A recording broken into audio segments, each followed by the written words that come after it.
Welcome to the WTF Forum. The hosts do not give financial, legal, medical, or any kind of advice. Opinions are their own. This broadcast contains foul language and dangerous ideas. If you need a trigger warning, you are in the wrong place. Now enjoy the show. Dear partners and friends of What the fuck? Forum, a very cordial welcome. The WTF Forum is a decentralized broadcast network with no governing body of any kind, and is produced and distributed by a loosely affiliated, ever-growing network of rogue, independent content creators. This forum does not, will not, and shall not have any one location, feed, platform, or channel, but shall be shared and multiplied as nature dictates. If any listener of the following proceedings finds themselves offended, they will be asked kindly to go fuck themselves.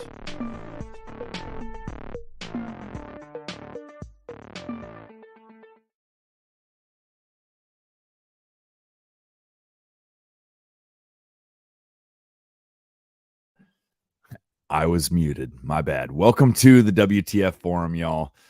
It's August 6th. Man, we've turned into another month. And I hate to admit it, but just to be perfectly frank, I almost didn't let this happen.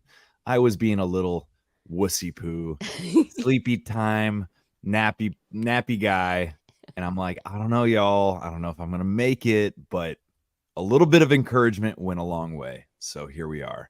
I'm Mike the Polymath, Easy Peasy Podcast, and I'll pass it around the circle. Sounds like Stella Q is ready.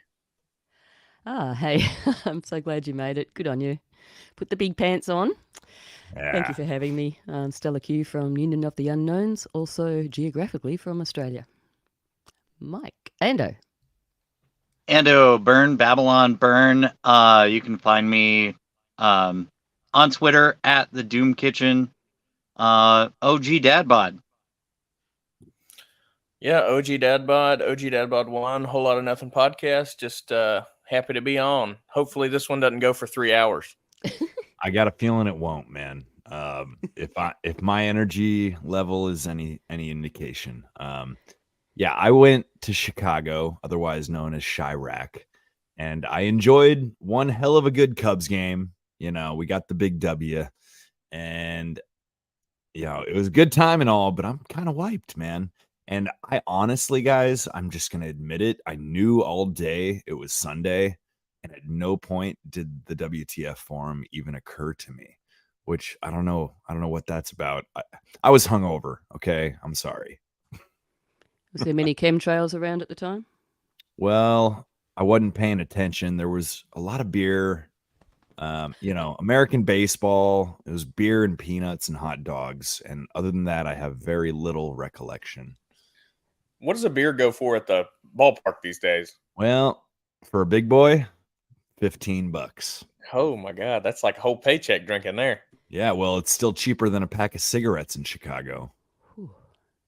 Yeah. $15 for a beer. Is that like a standard size or one of those little plastic cups that you can't? That would be for like a 24 ounce, I believe. Yeah, a draft, big boy. All right. I have yeah. a question for you guys. So when you go to see a show, it's sort of like a show, a sports event, over here, apparently some of the big arenas aren't accepting any cash anymore. Like a couple of people in my other Australian group, tried to buy a beer, couldn't do it because they didn't have any cash on them. That's What two a different great places too. transition. Yeah, brilliant.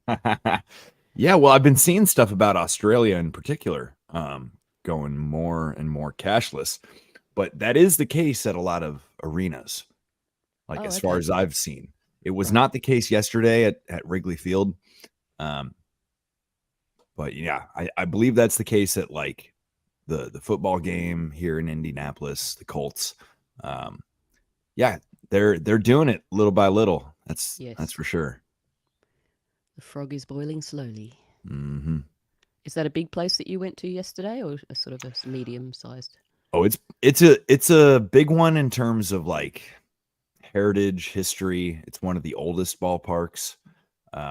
Definitely not as large in capacity as some of the more modern ones, but it's a building that was put up like 200 years ago, 210 years ago, and it's still hosting ball games. So it's always fun. Wrigley Field's kind of notorious. Like the party is off the charts, especially if you sit in the outfield in the bleachers.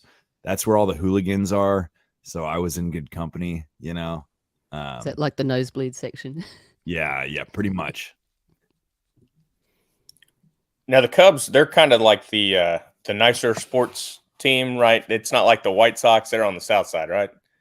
Yeah, the White Sox are where you go if you like gun violence in your neighborhood. The Cubs are where you go. Yeah, Cubs are where you go if you like beer and no violence whatsoever. Cracker Jacks, peanuts, and a good time. No guns. The White Sox area is more of like the Chinatown, so it's not as sketchy as most of South Chicago. Yeah. The Sox are kind of the South Side team. Cubs are the North Side team. I kid about the gun violence thing, but not really. It's kind of the case.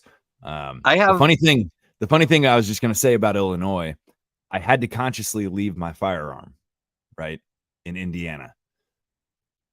Because if you get stopped, if you have a gun in Chicago, it's bad news bears. Funny enough, you said Bears, their other team, but I have a friend in Chicago that got on to me about not wearing masks. And I said, dude, you're worried about droplets when there's bullets whizzing through the air. We don't talk anymore, but there you go. I mean, this is a guy I went to the wedding of and, knew for a really long time and won't have anything. He blocked me because I wouldn't wear a mask. Really? He might pick something up online too. Those droplets might come through the internet. Right. You're scared of droplets. Scared of lead. I hear the internet's a vast series of tubes, so I suppose that's possible. Yeah, some of the spit does get caught in the corners. Look, something that used to amaze me was through that whole COVID thing. They never stopped people licking envelopes. Good point. Yeah. Well, the funny thing is, I was trying to see if I could get it up here, but it doesn't seem to want to cooperate. But I did share a clip with the WTF Forum Telegram, and it was of all of these Cubs fans stacking their empty beer cups, right? Making a giant snake of beer cups. And at one point I saw this guy and he just had beer from like 12 cups, like dripping on his arm. And I couldn't help but like think about how unacceptable that would have been a year ago or 2 years ago, and I hate to say it, but I got a little cheeky with my family, right? I'm kind of the black sheep in the family, only unvaccinated one of the bunch, but little by little, they're sort of realizing that I wasn't so crazy. But we were walking out of the game, and right across the street from Wrigley Field, there's this building with signs up, and it says free COVID tests. And I started jumping up and down like a little kid, and I go, ooh, can I have one, please? Can I have one? I want a COVID test. I want a COVID test. Almost like a kid at the carnival. And I got a laugh, but at the same time, I could tell my family was kind of like, oh, he's kind of making fun of us. I was being a little bit of a drunk asshole. I'll say that, but it was more tongue in cheek than direct. That's all right. Drunk assholes are better than just assholes, so you have an excuse. Yeah. That's funny. You got to make light of this stuff. You have to make them laugh. That's how you actually probably going to get them. Actually, I agree. I agree because I did get a laugh because I was being funny, and it was absurd. Right at this point, it's absurd. So why was it not absurd a year or two ago? Right, and it is almost the only way I think to get through. But yes. Anywho, that was my weekend. So Forgive me this week, this night, if I'm not as sharp as usual, but I'll do my very best. And like I said in the chat, I'm gonna lean on y'all a little more than usual. But that's kind of the whole point of this forum, anyways. I shouldn't carry the whole thing. I don't wanna, and nor do I need to. You guys bring some killer shit. So where do we want to start? That's my question. We were already starting. We had an amazing transition. Oh yeah. Stella was talking about the stadiums going cashless. Cashless. And this is a real interesting one, is that it says on your paper money, it says that this note is legal tender for all debts, public and private, right? Mm-hmm. The national parks were trying to refuse cash, and that's public. So yeah, interesting how that's been going down, and they've always used the excuse, we're not taking cash because COVID, and this seems like a big part of the whole scheme, because it was during the whole thing, they decided to change the way we use money, and they printed a whole bunch of money, and they put people on a UBI. So this all coincides with really everything that we're headed toward. Anybody else? Oh, it definitely does. Yep. I mean, they didn't worry about it with SARS or with AIDS or anything like that. So why all of a sudden is money suddenly infected? Has it been printed in Wuhan or something? Joking, because I don't think it came from Wuhan. Yeah, obviously, this is one of the open conspiracies, right? This is something they're perfectly blunt about. They want to get rid of cash. Yeah, we were just having actually this conversation a little bit in my other Australian group on Telegram, and we were talking about, some guy raised a question: is it legal or is it unlawful to walk in with, say, we've got 5-cent pieces, I guess that might be your nickel, I'm not sure, 5-cent piece, and they're small silver coins, because the copper 1s and 2 cents, they were eradicated years ago. We no longer have those. So 5-cent pieces. The question was, is it illegal for a shopkeeper to refuse payment in coinage, like 5-cent pieces, for instance? And there was a little bit of debate, and we looked it up, and basically it is not unlawful for somebody to refuse payment in 5-cent pieces, and the Reserve Bank, which is kind of like, I suppose, our Fed in one way, well, it is, they set a limit as to how much it was like a percentage of whatever it was, so many percent of the sale of the item can be in coinage. Over that, it's basically, you just expect it not to be accepted. So I guess there's several parts to that. I mean, there's the cashless thing, of course, and then there's also the labour side. So at the end of the day, they've got to, they have to count all their money. So time consuming. So that's sort of, that's where that's at. So it is not unlawful for people to refuse what is supposed to be legal tender. And, it says on the notes, as Ando pointed out, it says that this is legal tender. It also says, in God we trust. So there you go. Do you think that's part of why they're trying to get rid of it? It's got that religious component. That's definitely a cherry for them. Absolutely. That's really interesting. I never thought of that, but it is the last thing from the government that says God on it, and they're going to take it away from us. Yes, well, I was actually very surprised the other day when I was having a chat with Bear, and I'd just come from watching a hearing in court in Victoria. Excuse me. And it's early. I haven't talked much yet. And I was very surprised at the swearing in that they did include "So Help Me God." Oh, no, actually, sorry. What was it? Now I've stuffed myself up. Yes, that's right. It was, "I swear to tell the truth, the whole truth, and nothing but the truth." and then I was waiting for the "So help me God" thing, and it didn't come. But there yeah. was something earlier which I thought, oh, they still include that, so that was good. Sorry, I can't remember specifically, but it was sort of like oh, okay, good. I was surprised, and then the end bit, it was like, oh, bugger. Oh, it kind of reminds me of them altering the Hippocratic Oath without telling anybody, you know? Right. Yeah. Yeah. Well, it's sort of like the end bit, "So help me God." That's the bit they don't want, isn't it? So help. They don't want God to help. Well, what's the point of swearing if you're not swearing on anything? Yeah, I mean, it's all online, so they don't say, "Do you have a Bible there?" or anything like that. I mean, that was years ago. I think that they sort of stopped doing that because in, religious equality, I suppose, where you didn't have to put your hand on the Bible in court. I assume it's the same over there. Oh no, you still have to. I believe you still have to put your hand on the Bible here, but Oh, I really?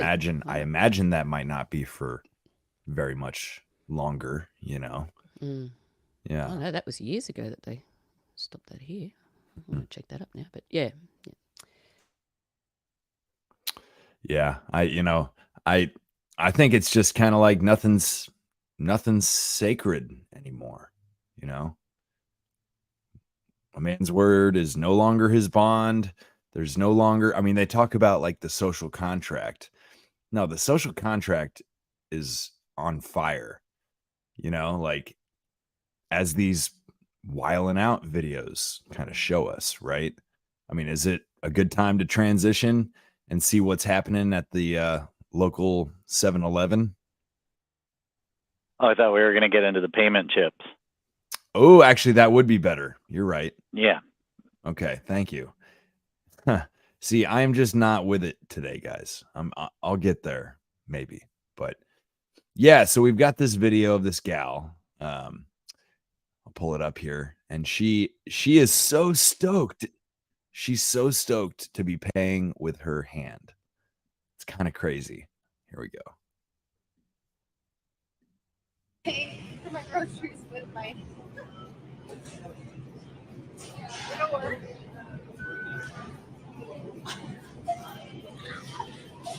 That's the coolest thing ever. That's the coolest thing ever. So cool. Cool as hell burning. Yeah. Who said it? It was like this. These people don't even know what they're doing. They don't know what they're doing. It's like digging your own grave, Mm-hmm. Yeah. Yeah, I remember 20 years ago whenever they said that this wouldn't happen. Didn't somebody share in the Telegram group something about nanotechnology being in the vax? Yes, that was from a Reese report. Wasn't that just a big conspiracy when it came out? They're not putting anything in the vaccine. Well, I mean that was just one of those things that was so clear to me. But I remember their denying of it. Yeah. Look, electricity was probably a conspiracy when it came out. So. Well, yeah. I mean, everybody knows Tesla was crazy. Sorry, Endo. Well, they're finding it in unvaxxed people as well.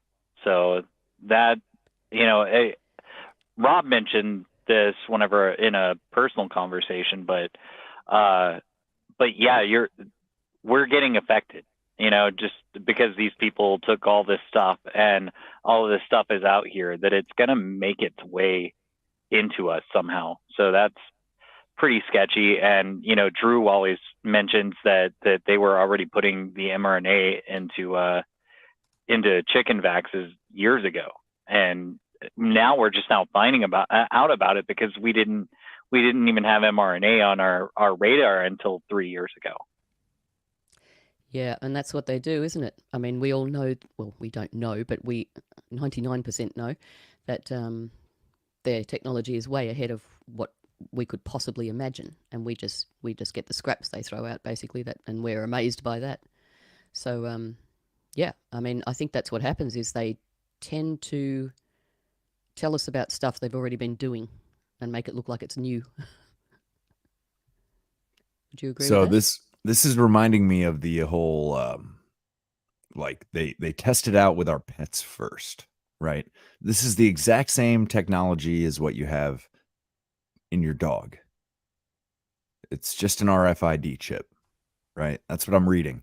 And supposedly, according to a 2001 survey in the UK of over 4,000 people, said 51% would consider it, which doesn't surprise me. I mean, I would say more than that. I would say, what was your country's vaccination rate? And that's exactly how many people would consider doing this. Yep, it was a social thermometer for sure. Hmm. The level of compliance. But I believe they've been doing this microchip technology in places like Denmark, etc., for years and years. It's been fully embraced. Well, not fully embraced, I shouldn't say that, but it has been embraced on a large degree, especially by, the blue-collar workers, I suppose you could call them, NPC.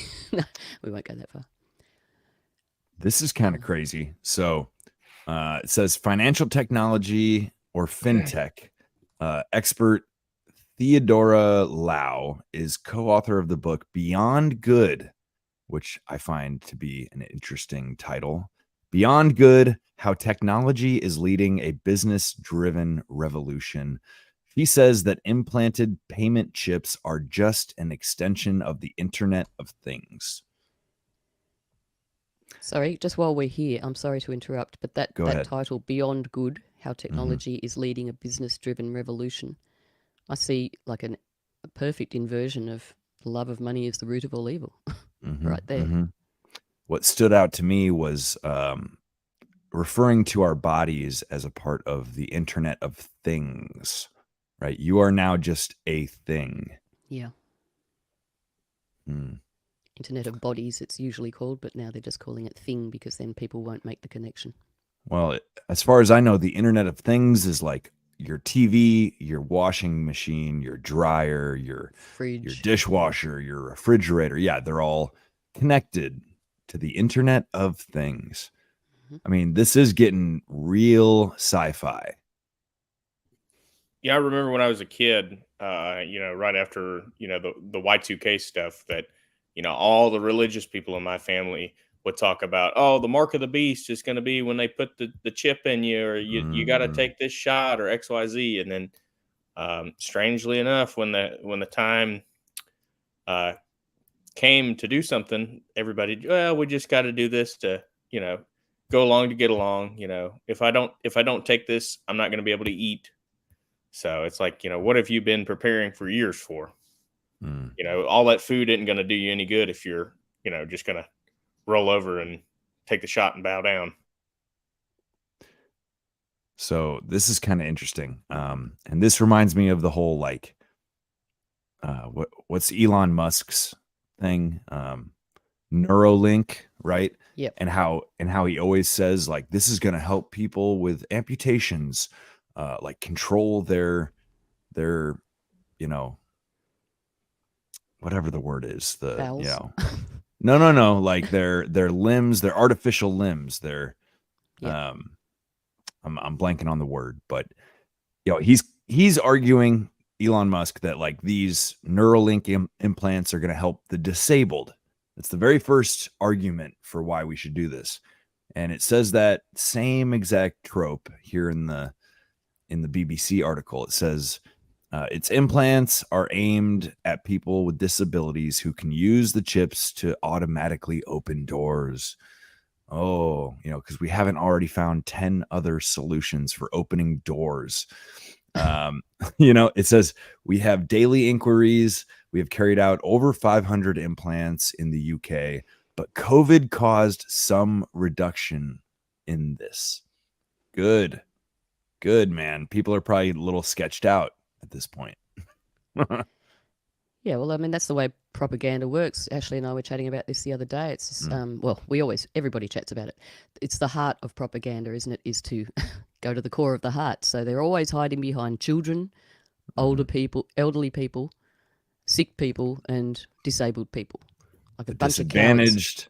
The disadvantaged, the marginalized. Yeah. Choose your word. Yeah, and tug at the heartstrings. That's the only way they're going to get things through, because they get through that hard shell exterior and get into people's hearts, and that's what makes. Oh yeah, no, I don't want to be seen to be holding that up. This last quote kind of sticks out, reminds me of something else. The technology has been used in animals for years. They are very small, inert objects. There are no risks. In other words, safe and effective. Right. And also for national security. That's the other one I left out. They also hide behind animals. Well, and when he says there's no risk, he means to your health from the object. How about the risk of just, being chipped in general? And there's no risk in getting a tattoo with a serial number on it either, from a certain perspective. It's kind of what it stands for, Do they really need to chip us though? I mean, we've got phones. I mean, Right. True. I think some people have still resisted getting a phone. I know a couple. Sorry, Ando. Oh, sorry. Last week I showed y'all a clip. I just put it to the front of our Telegram chat.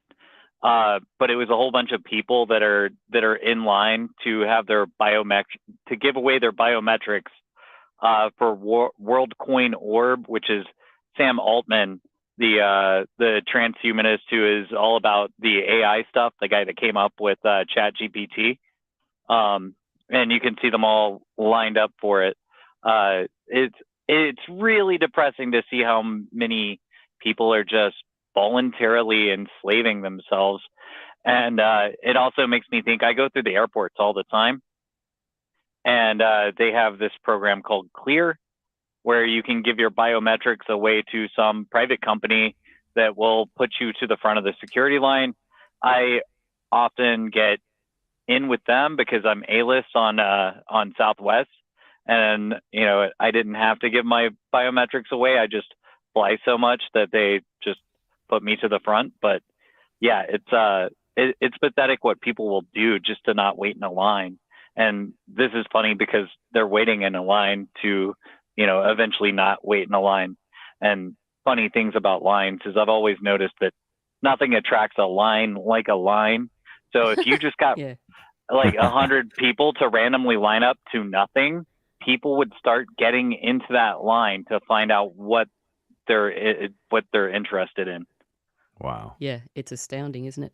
When you said they call it Clear, that just sparked the fact that Peter Thiel, who's involved, Palantir, Clearview is the actual facial recognition software that, that's been around since 2002, 3, 4, 2004, I think it was. And that as well. I mean, that's where they scraped everyone's faces off the internet. So like Facebook, etc. That's the social media is the burley, as I keep saying. I don't know if you guys know what burley is. Somebody said they didn't. So it's stuff you throw out to attract fish. Like so chum, blood, like chum or blood meal. Yeah, that Oh, sort of thing. I thought it was tobacco. Right, so it's burley. Yeah, just so you know, because I often use that reference and I forget that you guys are American. Right, right. So yeah, Peter Thiel's Clearview. That's what's behind all that, and also some guy involved from Melbourne was also involved in that. I feel like this is a theme that keeps coming up where they just call it what it is, like Facebook, like, oh yeah, now they have a book of literally all of our faces. Yep. We did a good one there, guys, and we did it voluntarily. I mean, again, like that's kind of what you're talking about. That we just line up for this shit. When I say we, I'm using the them. I'm not talking us. Yeah, it's them more Without or less the TM. at this point. At this point, but I was one of them for a while. But here, yeah, I'll play this video real quick. This is people lined up to get the biometric thing. That what'd you call it, Ando? It's their eyes. They're getting their irises scanned, and I don't think this has good audio, but it'll be good for our video audience. We can even talk over it if we want to, Sure. because this is making me think also of X and how it's supposed to be the everything app, and the one main thing that Elon really wants to achieve out of all of this stuff is for people's personal identity to be tied to their online identity. And whenever it comes down to your chip, your iris of your eye, your fingerprints. I guess fingerprints are not foolproof, and that's probably always been true. But just being able to identify you, and then whenever they have something like they do right now with the tyranny of COVID, or just you saying things that are possibly sympathetic to Russia while the United States is trying to have a proxy war with them, then they know exactly who to go after. And that's the scary thing about all of this, is that you might still have your freedom of speech under Elon, but they're going to make sure that your consequences of your speech are felt in every aspect of your life. And that's why this stuff is so dangerous. Yeah, and if you look at what Yuri Bezmenov told us way back, 1984-ish, or might have been earlier than that, he spells it out in clear language what's coming. I mean, nobody really listened. Well, I guess he wasn't fully promoted. I don't know how well he was promoted back then, but I encourage everyone to go and I'm going to put the link right there for Mike. Go and have a look at what Yuri Bezmenov, who's ex-KGB, defected from Russia many years ago, and he told us the whole manifesto, basically. I've got it right here. Beautiful. There's a few versions. There's on YouTube. There's a collection of lots of different interviews he did. Then there's one main interview, and there's also smaller sections if people just want to get the gist. So this says KGB defector Yuri Bezmenov's warning to America. Several times before about ideological subversion. That is a phrase that I'm afraid some Americans don't fully understand. When the Soviets use the phrase ideological subversion, what do they mean by it? Ideological subversion is the process which is legitimate, overt, and open. You can see it with your own eyes. All you have to do, all American mass media has to do, is to unplug their bananas from their ears, open up their eyes, and they can see it. There is no mystery. There is nothing to do with espionage. I know that espionage intelligence gathering looks more romantic. It sells more deodorants through the advertising, probably. That's why your Hollywood producers are so crazy about James Bond type of thrillers. But in reality, the main emphasis of the KGB is not in the area of intelligence at all. According to my opinion and opinion of many defectors of my caliber, only about 15% of time, money, and manpower is spent on espionage as such. The other 85% is a slow process, which we call either ideological subversion or active measures, активные мероприятия in the language of the KGB, or psychological warfare. What it basically means is to change the perception of reality of every American to such an extent that despite of the abundance of information, no one is able to come to sensible conclusions in the interests of defending themselves, their families, their community, and their country. It's a great brainwashing process which goes very slow, and it's divided in 4 basic stages. The first one being demoralization. It takes from 15 to 20 years to demoralize a nation. Why that many years?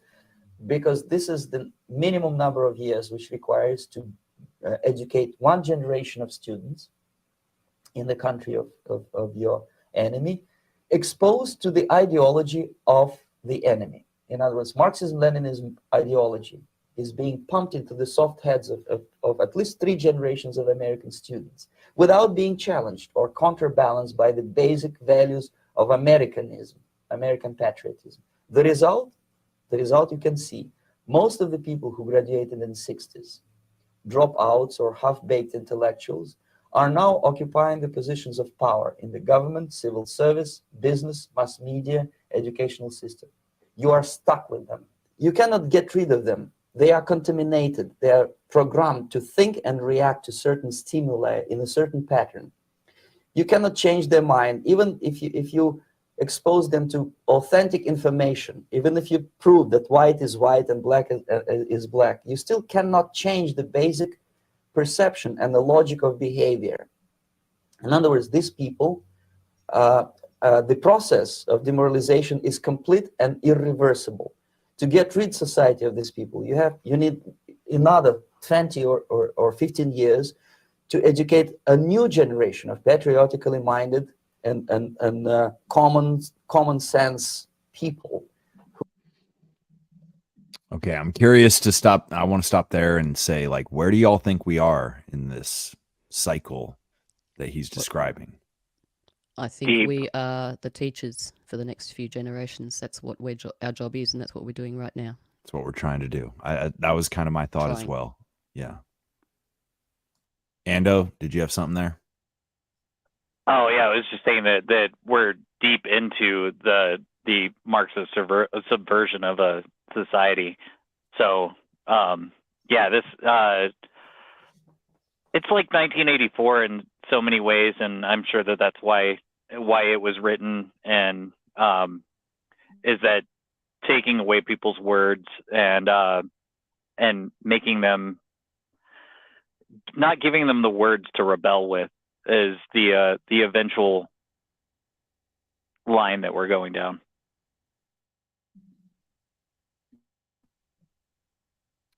Anything from OG?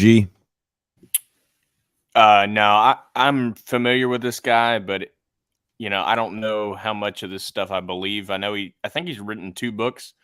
But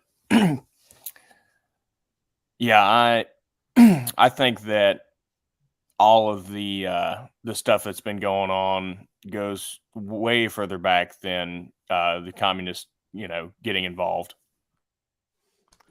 Oh, I'd agree 100%. But the fact is that he's telling us how it's all unfolding before it's sort of initially basically unfolding. And what he's saying is exactly what's happening right now. Whether his backstory is correct or not, regardless, the fact is he's stating, these puppets might be they're just giving us the script, which is also partly our compliance, because if we've been warned and we go along with it, we keep turning the televisions on. Well, I don't, but, their tools were pamphlets being, let out of planes in the old days, radio, mainstream media and social media now. So they're just creating the tools and using them, and we're going along with it. I really think there is something to this, like, this idea of like almost a spiritual compact or contract of like, they almost can't do it until they've said it and gotten like the maybe we call it passive consent, right? I agree 100%. What do you reckon, Ando? Yeah, Sorry. I was just gonna say I think voting is very similar. That's not so passive. That's a little bit more active. But we've talked about this in the past. But like the simple act of voting, whether or not your candidate or candidates, win, you've kind of signed the contract that you now consent to whoever does win by participating. Yeah. Yeah, I think that consenting thing came from the Kabbalah. I'll have to chase up on that, but it is something that's kind of ancient. So, and seeing as all of the people seem to be tied into the occult to some degree, it doesn't surprise me. All right. If there aren't any other thoughts, I will play on. I just feel that it's a given that this is spiritual. So please forgive me if I'm a little bit too much on that side. No. That's quite all right. Actually, one thought I'll share before I play on. I've at times kind of, tried to cast blame on like what we might call the boomers, right? Like, oh, you boomers, you let all this happen. You let us get to this point. Truth is, like, this has been going on for a long time. It doesn't just fall on one generation. If anything, you can't really blame the generation. You can, but they've been indoctrinated and they still don't know it. Like, it's almost the whole like fourth turning type thing where, yeah, so they've kind of brainwashed 3-4 generations, and it's up to the last one to change the worldview back around. And I don't know, it's like in the car with my folks today, I was kind of cornered and whatever. We got talking about stuff, and I got all worked up talking about how I just don't see any evidence that those damn jabs did any damn good. Right.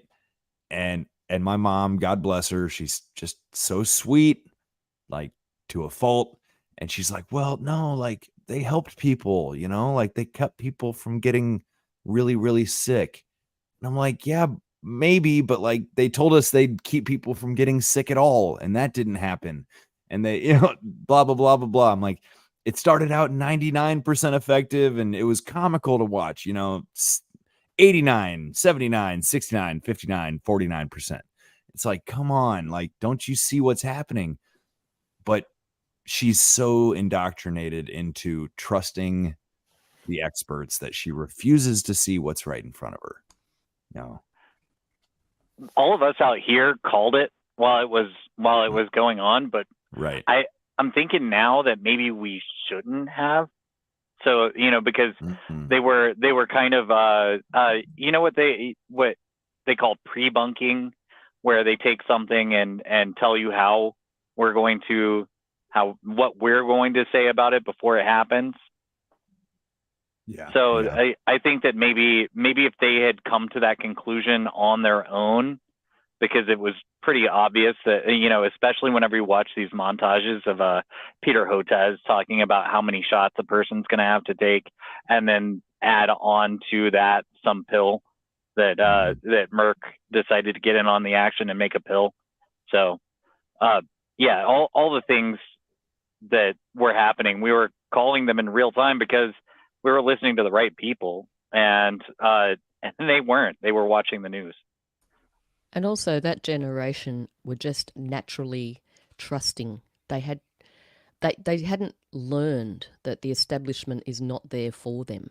They were still going to war, fighting because they thought it was the national, pride thing to do, to protect your loved ones, because this is propaganda again. Protect your future, protect your children, protect your families, blah, blah, blah. So they all go to war and, very proud and get shot.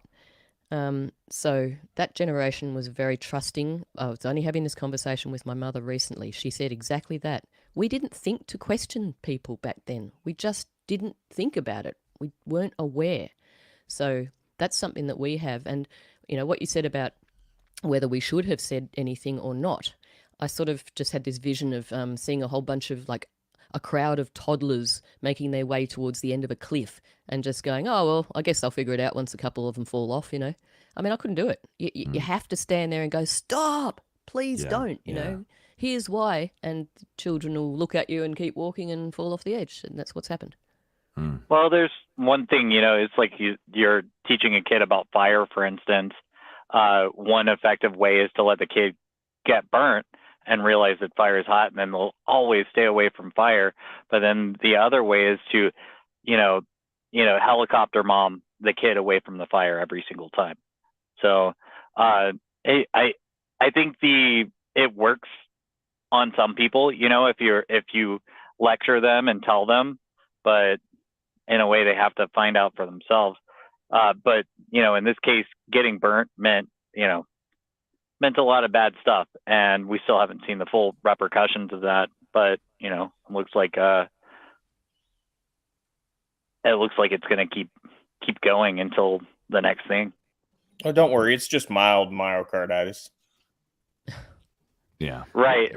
Like a athlete's son is, it just has mild is it myo or pericarditis that this one Both. had? Well, it's both, yeah. Sorry. Oh. Wow.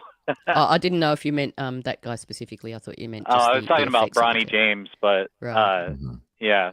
But I don't know if they've even determined what actually happened to him. But I mean, all of us out here, we know what happened to him.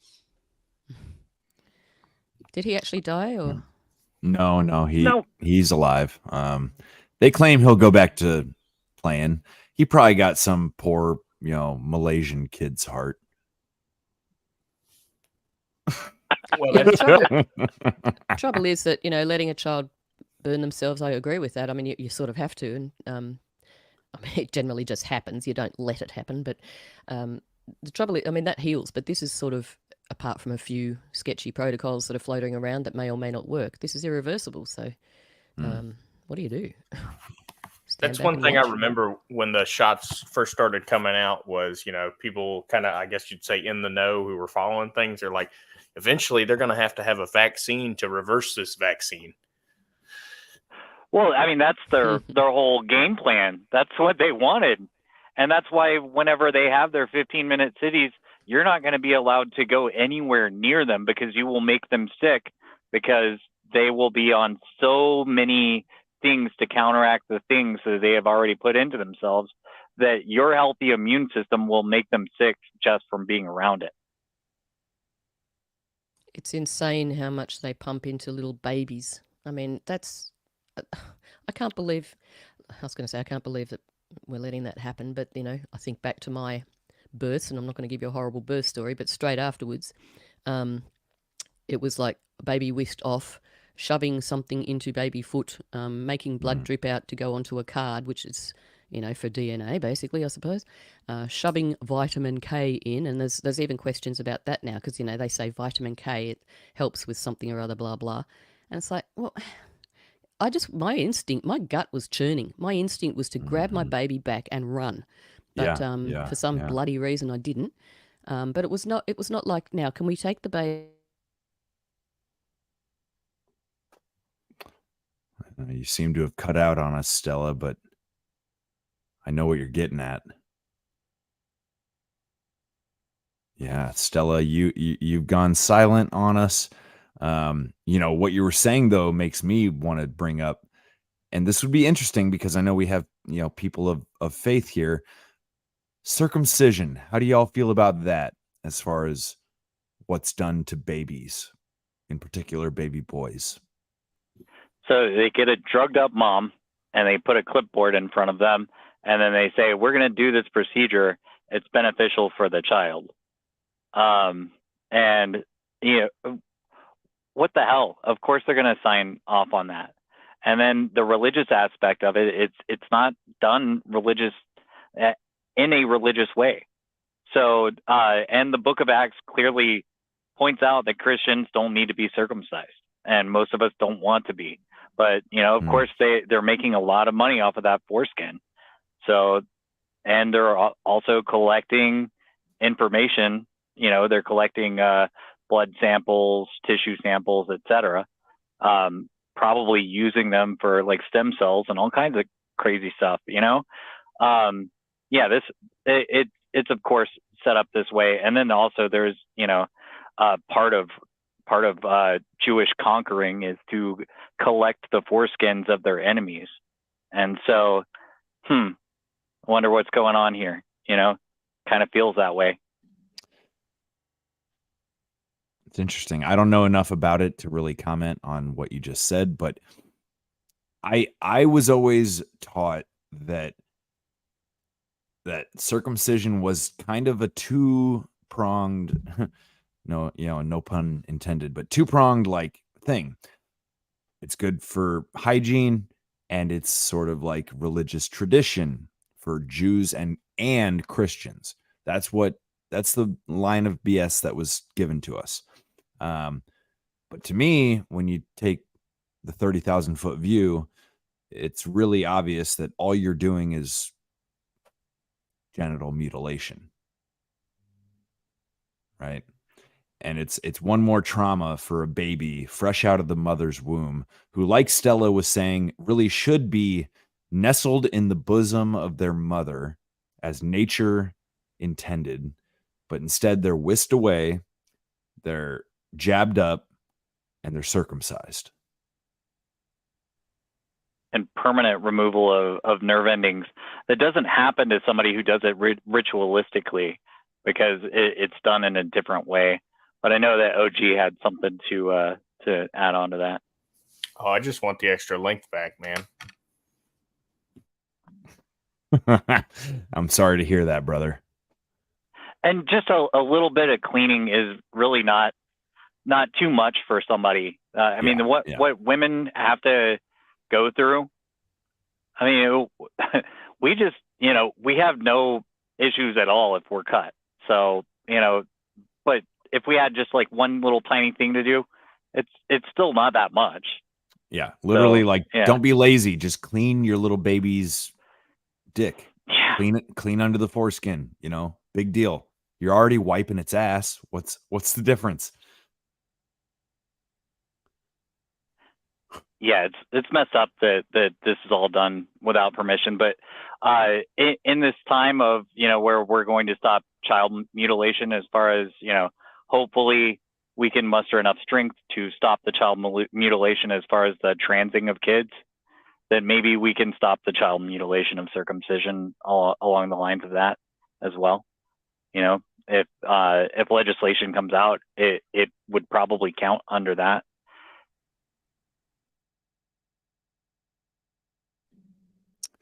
Yeah. It seems to me like, pretty much cut and dry. No pun intended, but it's obviously mutilation, man. Like it's claiming that we know better than our biology. And I remember thinking it was funny but not funny, and actually quite affirming last year at Childeberg, my first Childeberg, basically having that moment of that conversation got brought up, and there were probably 10 or 12 dudes in this circle, probably 9 or 10 of which are circumcised, as we Americans tend to be. And every one of these guys to the T was kind of pissed that they had been circumcised. And it's not something people talk about, Yeah.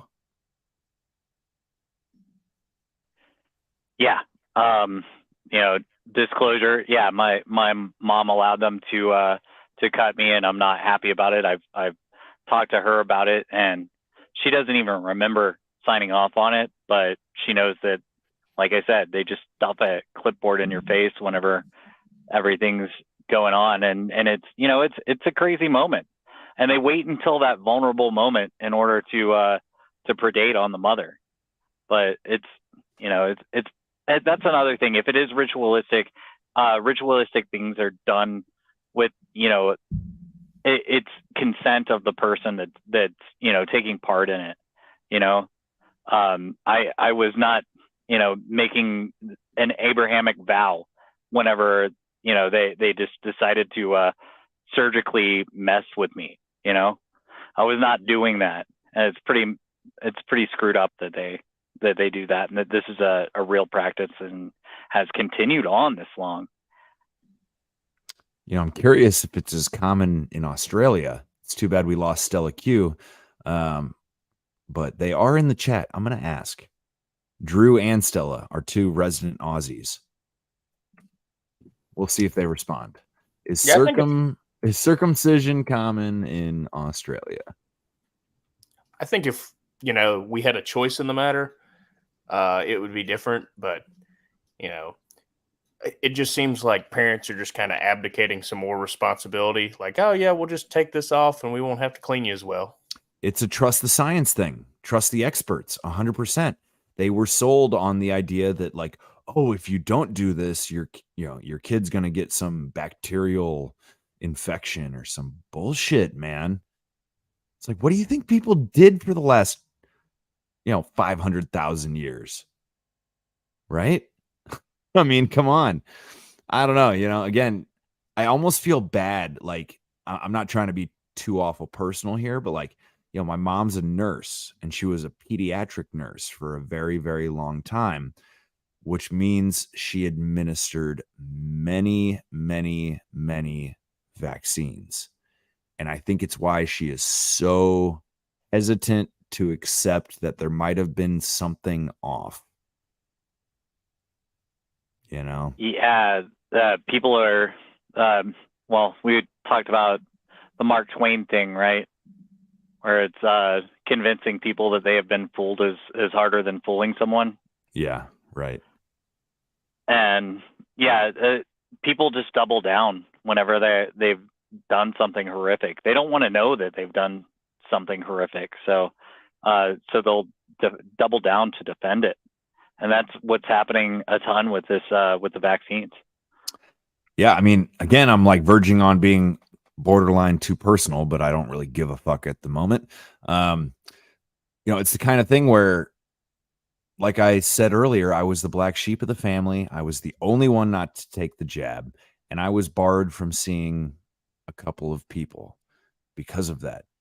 And my mom wants nothing more than for us to all just move forward and forget about it.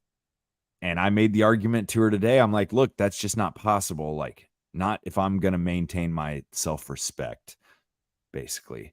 Like, I'm never going to forget what was done. And you might think I'm being an asshole for kind of trying to address it and try to work through it as opposed to just moving past it. I'm not sure I'm getting my point across here exactly, except to say, I don't see a way to make peace without like a firm resolution about how things went down with all this shit. And that doesn't happen if we just pretend it didn't happen, right? Yeah, I mean, like with what corporations wanted to do, it's like, did you guys just forget that you were going to throw away like 40% of your workforce? We're just going to like move on and pretend that nothing happened. Mm-hmm. You're talking about doubling down, like at a certain point, you have to admit you're wrong. Like, all the evidence, right? The graphene, that's kind of becoming mainstream, and all the issues relating to the shots. Like, I don't know. Did you see the DOD report where they've had like a 500% increase in myocarditis? Yeah, the military you're talking about, right? They had that report. Yep. I mean, at what point do you just have to say, all right, guys, we fucked up. We're not going to do this again. If we have anything like this come up, we're going to have some controls in place. Well, I guess I'll like wrap up the thing with my personal experience by just saying, like, I almost have sympathy. I almost feel bad for like my folks because they have a son that like won't let them get away with their cognitive dissonance. I'm like, I just refuse to allow it to just be left unchecked. And I feel bad for them because really all they want to do is retire and enjoy the last 20 or 30 years of their existence and not deal with all of this cognitive dissonance. What do we call it? Epistemological shock or whatever. Ontological shock. That's what ontological. Yeah. They would rather not have to confront it. And me, as the asshole I am, I'm forcing them to. So I'm trying to be gentle about it and do it just a little at a time. But, luckily I have cool parents and they tolerate my truth to a certain degree, even if they refuse to accept it. Thank goodness for the love of a family. Yeah. Well, that's it. I'm just trying to come at it like from a good faith position and not be too big a dickhead. But like I said, at the same time, for my own self-respect, you got to be like, look, no, like I wasn't allowed to come to Thanksgiving. I'm not going to forget about that. Like, come on. I have relatives that still won't let me see them. And then they'll go to a fucking George Strait concert. Like, what kind of fucked up logic is that? Yeah, it's pretty. Everyone there is vaxxed. Well, you might be right there, Ando. Yeah. I kind of thought most places gave up on checking those cards, but I don't know that for sure. I was just going to say how sad it is that how the country group of people just went along with this stuff too. Like you would think that they would be more on our side, but it's not as many as you'd think. They just, it's some kind of just go along with the state, no matter what the state's doing every single time. And that they have a real issue with that. They have a lot to lose, and therefore they don't want to lose it. Well, they're going to lose it all. I thought it was interesting the try that in a small town, and this kind of transitions pretty well into your next topic. How they just freaked out about it, and like he was just that he was just calling for the death of a race of people or something like that. He was saying, hey, if you go and mess up in a small town, you're going to have some consequences. And this is how much they freaked about consequences. The song's still number one. I thought it was pretty tame. And it also, the lyrics are, did AI write them? Because they're nothing special. I could have wrote that in like 5 minutes. No, I was kind of underwhelmed with the song myself, That's a really good point, Endo. I haven't thought about that, how much AI is contributing to the lyrics of music, etc. I mean, I think back to, I don't know if you guys are familiar with Stock Aitken Waterman. Back in the 80s, they basically wrote a whole lot of hits for people like Kylie Minogue. They were like, it's when things got really like sickly poppy. But they found a formula, and I don't think they're the first. I'm pretty sure Burt Bacharach might have had something to do with that. But there was a formula that they found, possibly created by computers, who knows. And so it was like a hit machine, basically. So everything that we put out kind of using this formula, guaranteed to make money. It seems to go into the psyche well. So, that wouldn't surprise me one bit. Sorry about that, guys. We've got this internet outage here. It was only I had to switch to outer mobile connections. I said, no problem at all. We're glad you're back, Stella Q. Appreciate your dedication. So I think we're going to keep this KGB guy on the back burner and maybe return to it later.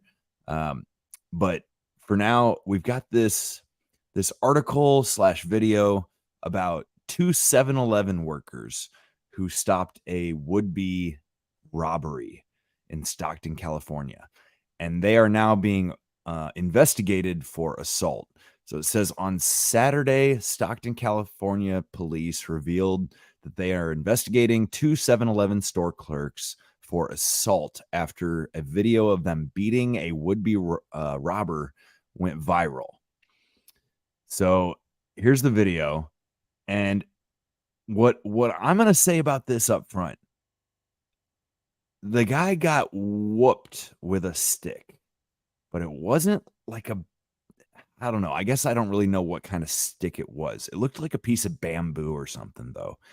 And I'm just like, if nothing broke, this guy got exactly what he deserved. I mean, the crazy. He got what he deserved if it did break. And I think it was a mop stick.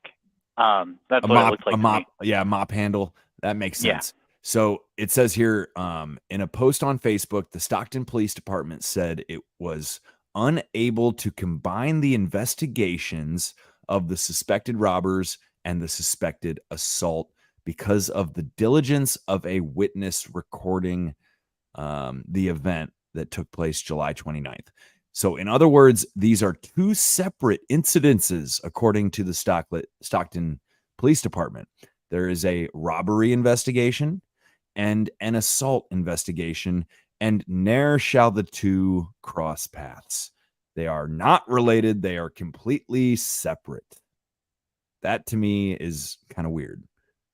But here's the video. You see the mass exodus of businesses. Now, these are huge retailers being absolutely ransacked daily by thieves, open air drug use, homeless vagrants attacking the people working at these businesses who have had to pull out. And you have Elon Musk, who has been a critical voice in. Okay, I think this is not the correct video. Apologies. It's on here somewhere. This is it here.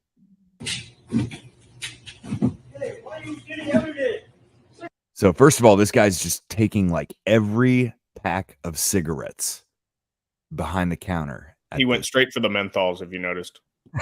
Yeah. Well, so would I. They're trying to ban them, you know. Yeah, they are banned in California. He's lucky he found a store that still had them. Yeah. I was on a bus the other day, and a guy was complaining that they didn't have any menthols at the store. That's interesting because somebody else in the Discord group who swears that well, a lot of people do swear that nicotine does help with the coof. Said that particularly menthol ones. So. Well, mint is medicinal. What's the most active ingredient in mint? Menthol. I mean, come on. They take away our cures and sell us theirs. Yeah. Now this is not medical advice, but I'll let it stand. All right, here's the rest of the video. Okay.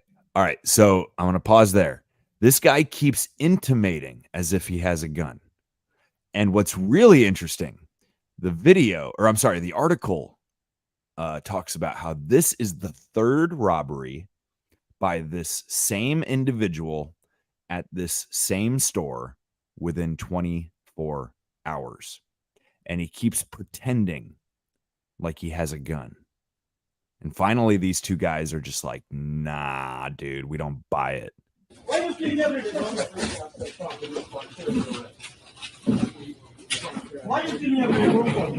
Literally filling up a garbage can with cigarettes. Oh my gosh.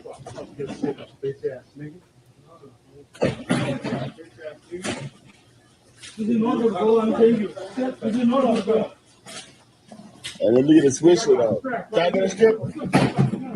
Hey, can I get a swisher? All right, so I don't know who this fucker is recording, but he's like playing. He's like playing along. Like I almost think he might be a partner here. And again, this guy's pretending like he's got a gun. Says, I'm gonna pull my strap on you. That's ghetto speak for gun strap. So can I get a stripper? Hey, can I get a swisher? Let me get a swisher. Back up, nigga. Back up. Put a gun on this punk ass nigga. I'll pull a gun on you, punk ass nigga.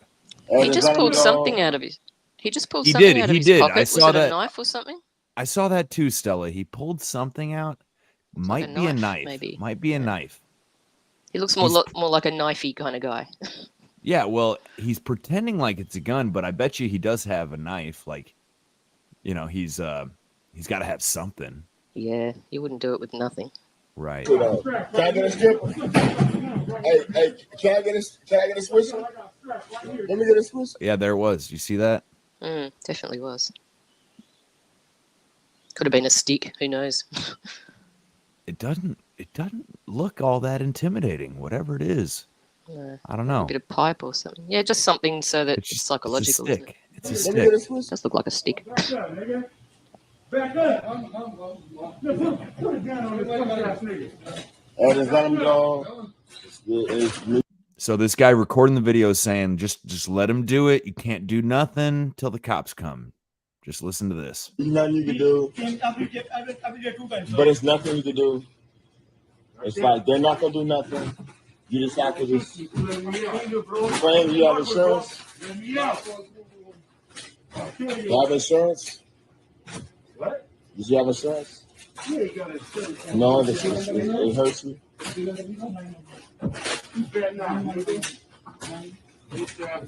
Taking every goddamn pack of cigarettes he can. God damn. Ain't nothing you can do that. There's nothing you can do, man. Until you call police. Ain't nothing you can do, man. Until police come. Third time in one day. Same guy. Hey, don't. Hey, ain't nothing you can do, man. Don't do that. Don't do that, man. Don't do that. Okay. That's a good still right here.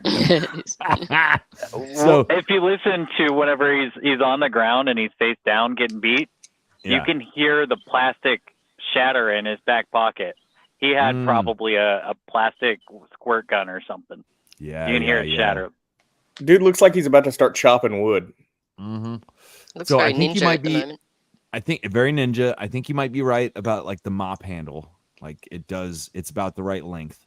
What I thought was kind of funny was right here. As soon as so one of the store clerks grabs him, the other guy comes at him with the stick, and he immediately flops like a damn professional soccer player, right?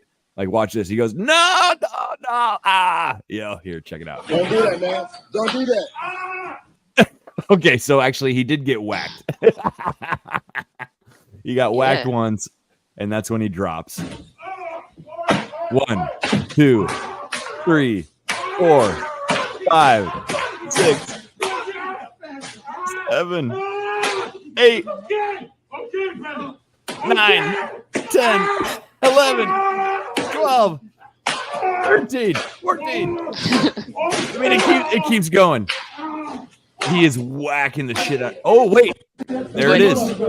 So Ando said it. Sorry. Here, we'll mute. But Ando said it. You see something shatter right about here.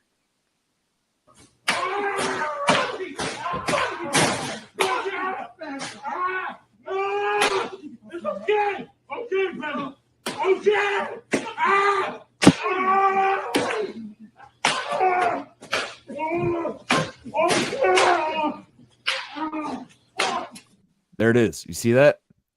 Ando's right. There is like something plastic fell out of his pocket and it got broken into a bunch of pieces.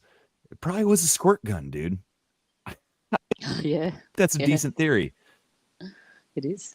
Or a piece of poly pipe or something like that. That's all you need. Yeah. I suppose. It could be a pistol. There's a lot of them are very plasticky. So It might have been a 3D printed one, maybe. Could be. But the way he was, again, this article, it says this was the third robbery by the same suspect. And every time he kind of insinuated that he had a gun, but he never brandished. So this guy was just full of shit and figured he'd get away with it, which, he did a couple times. The third time, that's the thing. You got to be a real cocky son of a bitch to rob the same place 3 times in one day. Yeah, you cannot blame anybody for trying to defend. And probably the even more disturbing thing that I find about this clip is the guy that was filming was asking the shopkeeper, "Do you have insurance? Do you have insurance?" It's like, see, I almost think he might have been a part of it. He might have been an accomplice. It might have been too. Yeah. Yep. Yeah. But it's just the fact that insurance is apparently negates principles. That's very disturbing because insurance companies run the bloody world just like the bankers do. I mean, it's the same dudes. So that's very disturbing. He goes from, can I get a Swisher while the guy's robbing the place blind, right? He goes from that, basically making himself an accomplice if he does get rewarded with a Swisher for not doing anything about it. But then he goes to you're getting your ass whooped at the end. It's pretty funny how lightly loyal these people in the hood are. No shit. Yeah, he's a fair weather fan. He's going with the winner. Who's the winner? Well, and again, at first he's like, nothing you can do, bro. Nothing you can do. Just call the cops. Like, call your insurance company. Yeah. Like, whose side are you on, bro? So this article is pretty interesting. So yeah, like I said, it says police said that the man is suspected of committing 2 other robberies at the same 7-Eleven location within 24 hours of the recorded incident. In the first incident, they said on July 28th at 3:41 a.m., an employee of 7-Eleven reported a suspect entering the business, went behind the counter, and threatened to shoot the victim if he intervened. The suspect then took several packs of cigarettes and other items and placed them in a large garbage bag before fleeing. Around 12:27 a.m. the next day. So we're talking about 20 hours later. The employee reported the same suspect from the previous incident entering the business and demanding money while simulating that he had a handgun. The employee did not comply. Therefore, the suspect grabbed several food items, placed them in a garbage bag before fleeing. So then he comes back a third time. He's got an MO. There's always a garbage bag, okay? And he's constantly pretending to have a gun. Again, I think this guy might just be kind of semi-retarded because you really think these guys are going to put up with it 3 times in 24 hours?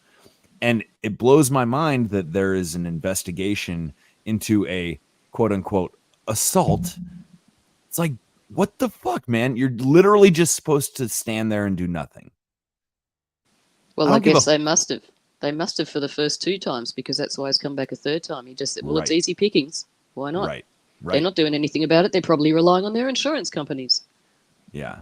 So we kind of referred to this in a previous forum where it's like people are kind of getting to the end of their rope. They are simply not going to tolerate this for much longer. And it's a dangerous kind of powder keg type situation. I think that's what they've been waiting for. Yeah. This is why they introduced the anarcho-tyranny. You know, they set these situations up, and I don't know if y'all have been following what's going on in South Africa, but yeah, it's like the president's openly calling for the murder of people. You know, he's chanting "Kill the Boer." It's pretty bad.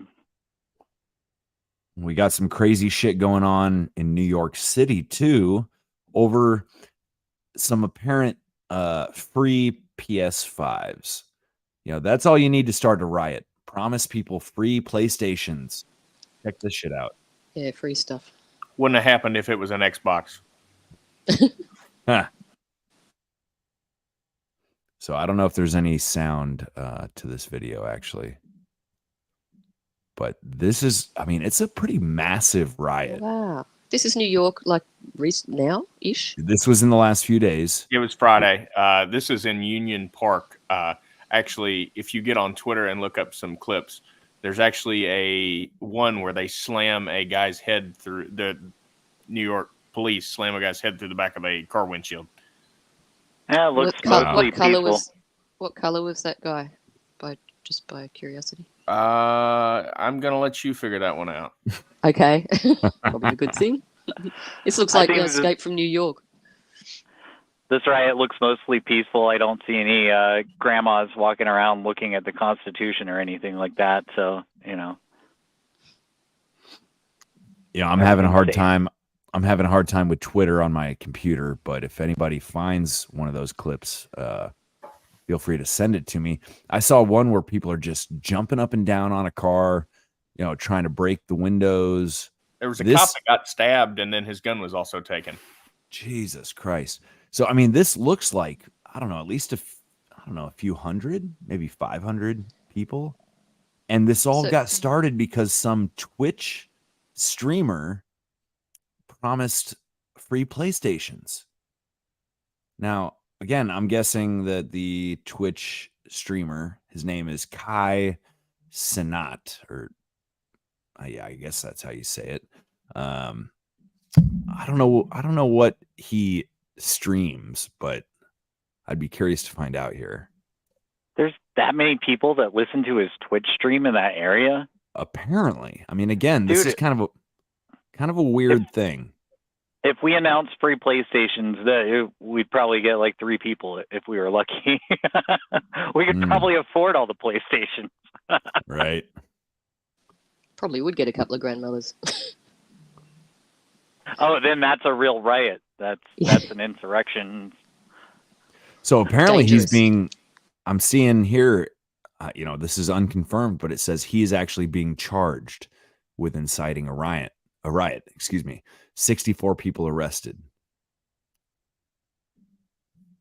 OG sent me a couple of clips here, looks like. Hang on just a second. Well, perhaps this is sort of being used like an example. I don't know. Not sure. Well, it's just one more example of people like kind of just being so hot to trot and like ready to fuck shit up. And people aren't going to tolerate it. Like, can you really blame anybody if they're in this like vicinity when this riot kicks off? You know, say this taxi driver, and everybody's coming at you trying to bust your shit up and break into your car, and you instinctively react in self-defense and run people over. Who's gonna go to jail? You know? I mean, that seems to be the pattern.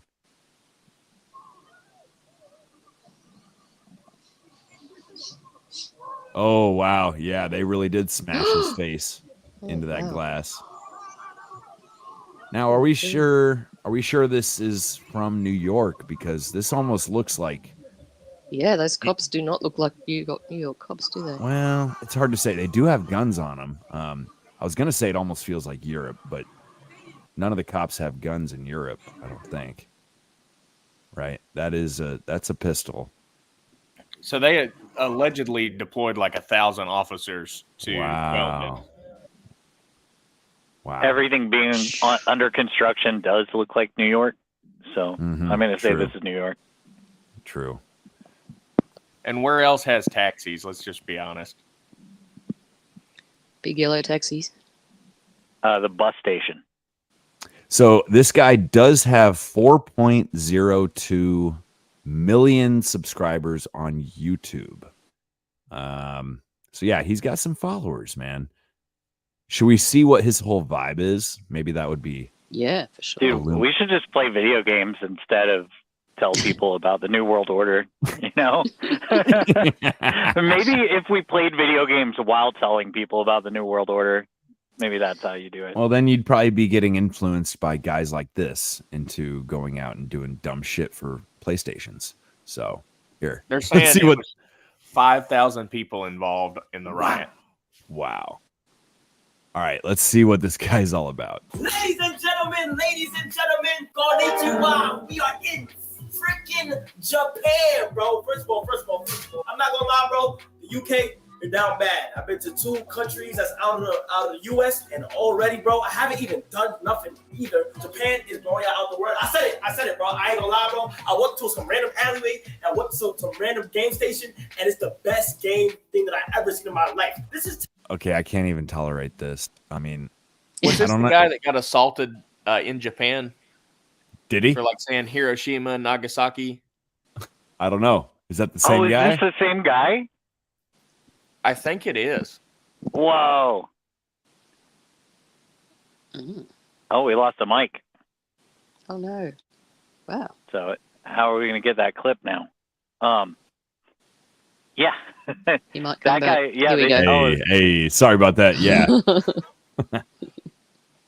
Yeah, they handled that guy pretty good in Japan. Is it for real the same guy? I'm trying to look that up right now. Yeah, let's try to confirm that because it could just be another black guy in Japan. But, I hate to, I just don't have like the patience to try to be any more tactful than this. But I saw something today that kind of rang true. And it's definitely like slightly overgeneralizing, but there's truth to it, where it basically said there's like 2 types of black dudes. There's like respectable, sort of well put together, hardworking type black dudes. And then there's the Lil Waynes and the 2 Chainz and the fill in the blank, with fucking thuggish. Thug. And yeah. God, I'm not trying to sound any which way here. I'm just saying, like, when let this us take your words away. Yeah, well, they're doing it, aren't they? This Yeah. But this is not a respectable individual, man. This is not a respectable human being. Can I intervene here? I was just putting that name, Kai Sinet, just for fun, because I like doing these things. I put it into the anagram thing, and basically it's taken me to a word, kachina, and I'll just read out the definition. A carved doll wearing the costume of a particular Pueblo spirit. I don't know what that is, sorry. Usually presented to a child as a gift. A deified spirit of the Pueblo people. Right, okay. A masked Pueblo. This last one. A masked dancer during a Pueblo religious ceremony who is thought to embody some particular spirit. And I'm thinking, right, so it's a gift given to a child. I'm thinking, well, the PlayStation was sort of offered. I don't know. Maybe it's a loose connection. Seen that on billboards in New Mexico, where I think the Pueblo, that's where they're situated, but it's on the billboards for like places that sell Indian jewelry and moccasins and things like that. So I'm assuming that's the little dolls that they sell in those particular truck stops. Yeah. So these are not the same guy. Johnny Somali was the one I was thinking of. I don't know. I just kind of want to watch like another minute or two of this. I hate to say it. Like, this is like a sick kind of curiosity. Days before, I literally met one of the craziest supporters of all time, Ray. As I know Ray, here's a clip of Ray. My boy! I love you, man. Guy! If you was in that stream, bro, you could just tell that Ray had the best energy. He was going crazy. And I was like, yo, I ain't gonna lie, bro. I have to link up with Ray again. Like, I have to. So today, I got planned a nice two-man, my boy right here, right? We got a nice two-man planned up with my boy Ray. And then after, we're just gonna go eat, bowling, do what we do. And, we're gonna first, we gotta drip Ray out. So we're gonna go to the vape store, get Ray a fire fit and stuff like that. You know, we are in Japan. You feel? Okay, I'm gonna draw a connection here to the NPC TikTok performers we covered recently. The way this guy talks, you know what I'm saying? This and that, blah blah blah, da, da, da, da, da, blah, blah, blah. You know, it's like it's very like pre-programmed. Like half of what he says is a filler of some kind. Mm-hmm. Did you notice that? I mean, gang. Yeah, I don't know. It just sounds like a street talker to me. gang, you know, lollipop, ice cream cone, lick. I mean, I'm gonna play it one more Do what time. we do. And we're gonna first, we gotta drip Ray out. So we're gonna go to the vape store, get Ray a fire fit and stuff like that. You know, we are in Japan. You feel what I'm saying? Like, we're gonna go to the vape store, drip him out, and then we're gonna go. I'm not gonna lie. Hey. What's good? What's up? Boy, what's up? You ready to go shopping? Let's go, my boy. Come on. What you was doing today? Nothing, just chilling. Just chilling? Yeah.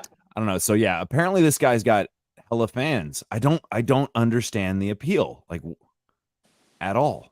Neither do I, but different generation. Apparently he's got enough pull to incite riots. So that's good. Well, maybe not. I mean, those numbers, if he's a puppet, those numbers are all quite fakeable. True. I mean, it could be presented that this guy could be whatever, working for them, MKH or whatever. And that just the fact that there's apparently 4 point whatever it is million followers will entice other non-thinking people to, oh, he must be good then, and follow, because that's who everyone else follows. So I don't know. Creating influence. Possibly. Should we see the aftermath here? I've got another clip provided by OG showing, looks like the damage caused. So check this out. I guess I'll mute it. There's not any talking here, but yeah, so it was right at Union Square in New York. I mean, this doesn't look too dramatic. It was like a lot of cars that got smashed up and shit, though. I don't know, man. Again, this is not anything new. We've been seeing this for the last few years. People are just ready to smash shit up, and just to say it like it is, it kind of seems like the black community in particular that are just ready to fuck shit up. So, Mike, can I ask you? Like, you went to the protest back in 2020, right? How would you say the energy has changed since then?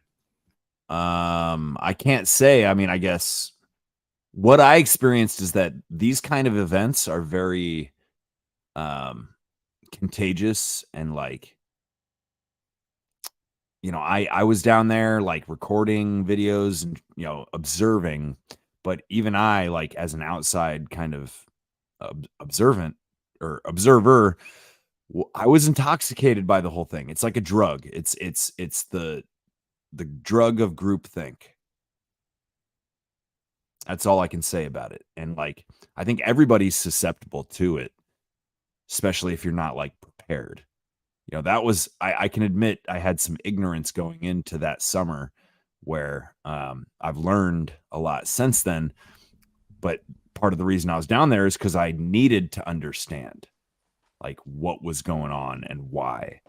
And until you've been inside of a riot, you cannot really understand riot mentality, because it is a contagion. you've lost your innocence in a way. Yeah. Well, pretty much realized like, oh, like I really shouldn't have been there. Like, why was I there? You know, like I was there because I was hooked on the drug of the energy of the crowd, right? And I was curious. It's like my own sick curiosity. So be it. I don't think these people are communists, you know. They just are susceptible to communist agitation.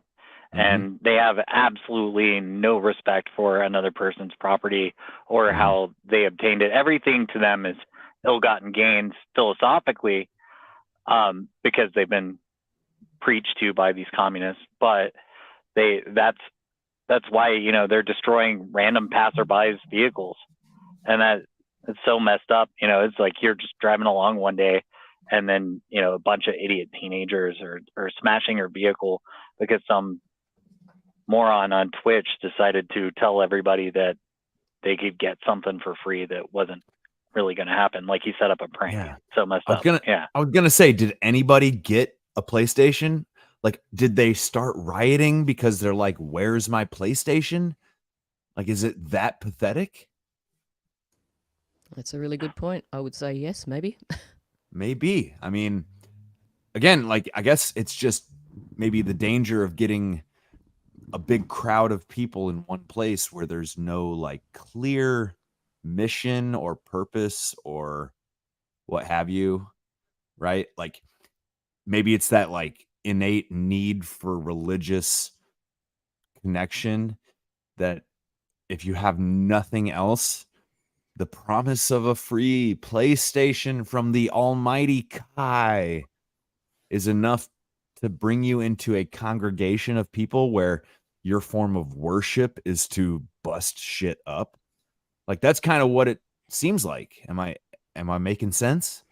Yeah, I think there's a certain amount of unity that people yearn for, whether they want to profess that they're individuals and everything. They don't, I mean, it's just like, you know, bikie gangs, whatever, sports teams even. It's just this sense of belonging, this tribalness that we are lacking, this community that we are lacking because we've all been, you know, torn apart and made individuals in a geographical sense. I mean, they say it takes a community to raise a child, but we're all sort of on our own now, so something's lacking. It takes a town or it takes a community. That by itself is communist, you know, indoctrination propaganda. No, it takes parents to raise a child. Doesn't take a community. Like in the old days, like I should have said a village. Right. That's how they say it. It takes a village. But I've just heard people express that sentiment where it's like, yeah, well, if you claim that it takes a village, number one, it sort of takes the responsibility off the parents. Number two, it implies collective ownership of the children of the village, right? And you know, this stuff with like riots and people mobbing out. I'm glad that I put myself in the middle of it, and I kind of think I can relate to it in a weird way now. But it is a matter of like giving up oneself to the body. That, you know, what is a church? It is the body. You know, you're giving up your individuality to a collective, and you think about the power of like communal worship, whether it be through singing or chanting or marching, or, you know, there's a million different forms of this. But when you get into, you know, what you might call lockstep with hundreds, if not thousands of other people, it's very like soothing in a way to where you don't have to make your own decisions anymore. It's like being a fish in the school, right? Like, yeah, it's no wonder they call them schools instead of like, you know, education centers. It's like, no, you swim with the fishes, stick to the pack. And it's a relief. You are absolved of any responsibility as long as you stay within the collective. Yeah, and I appreciate you pointing that out because that is a different way to look at it.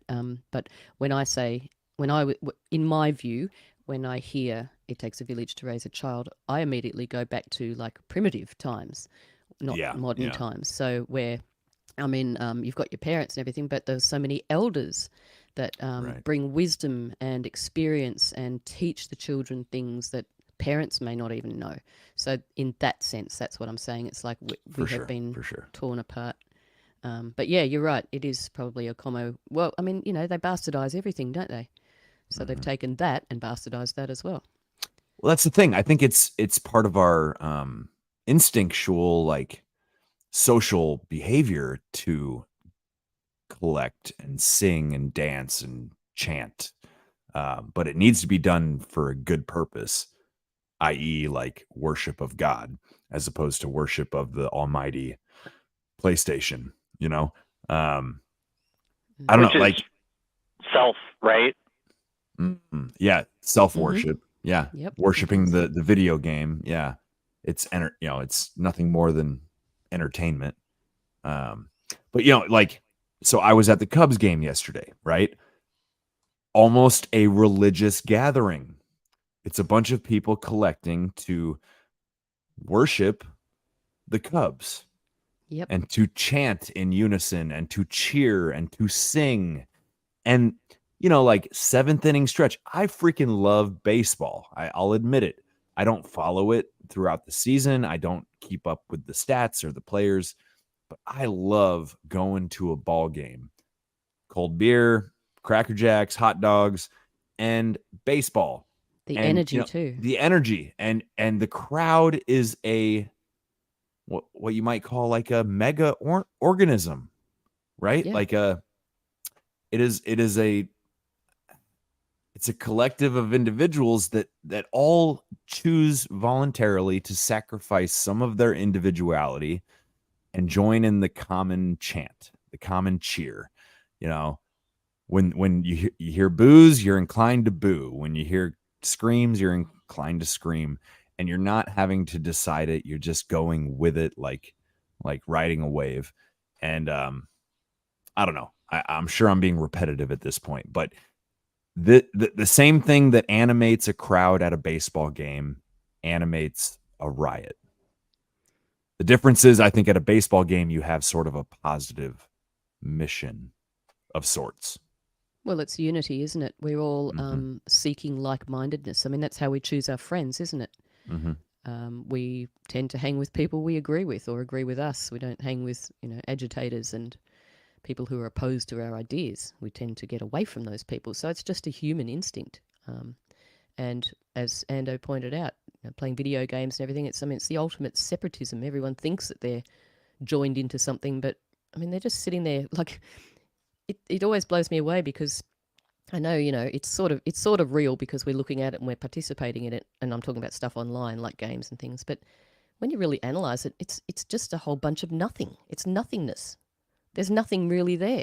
You're just playing some program. There's nothing really going on. You're just sitting in a chair pressing buttons. It's weird. It's really weird. I find it so strange. This is what. Go ahead, Andy. Sorry. This is what Yuval Noah Harari wants from us. He says that's what we're going to do with the useless eaters, is just stick them in front of video games. So exactly. It looks like people are fighting to do that themselves. Yeah, which is exactly what has been prophesied, I suppose, or predetermined, is that the people will be asking for this. That was spoken of clearly in the 90s, the 50s, the 1950s. And I'm trying to remember who said it, but it was said. Yeah. I hate to even admit it, but like, a lot of my old friends, all they want to do is play video games. They live in different cities now. They're getting married and whatever. But every night, this group of like 5 or 6 dudes that I used to be very tight with, they play video games online together. And truth is, even back in like college when we were hanging out, I almost started to get this sense that we were just holding each other back. We were hanging out, smoking weed, watching television, and playing video games every day. And it's like, none of us are really learning anything doing this, right? Like you can only smoke weed and watch television so long before you're just wasting time.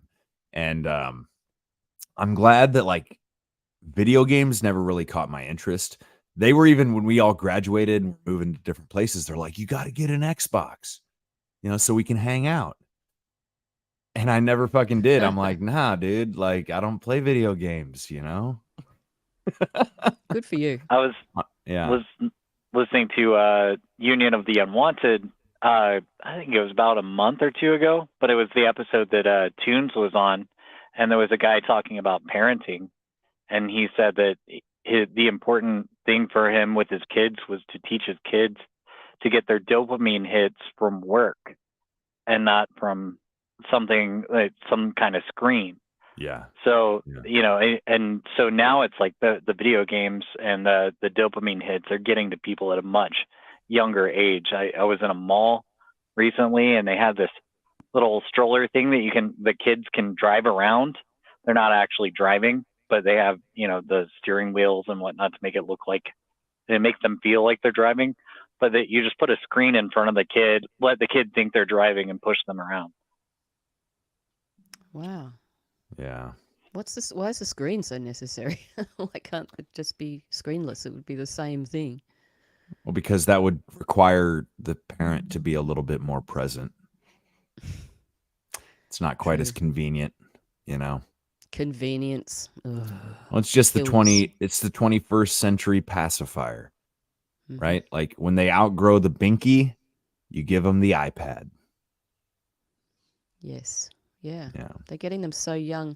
I used to cringe so much when I'd see my pregnant friend, my friend's pregnant kids, who are, obviously older now, sitting there on the lounge, very pregnant, with their phone sitting on their pregnant belly while they're using it. And it's like, it killed me to watch. I couldn't say anything though. I actually did. I mean, of course I did, but it just went down like a lead balloon. You think too much. I get that one all the time. So yeah, that was difficult. It's almost like they're being trained from even in utero to.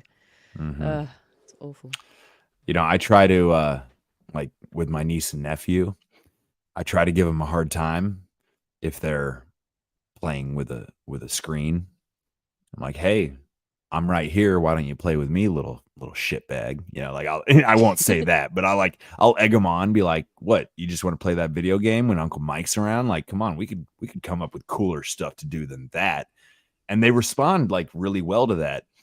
And partly I'm not even doing it to give them a hard time. I'm doing it to give my sister and brother-in-law a hard time.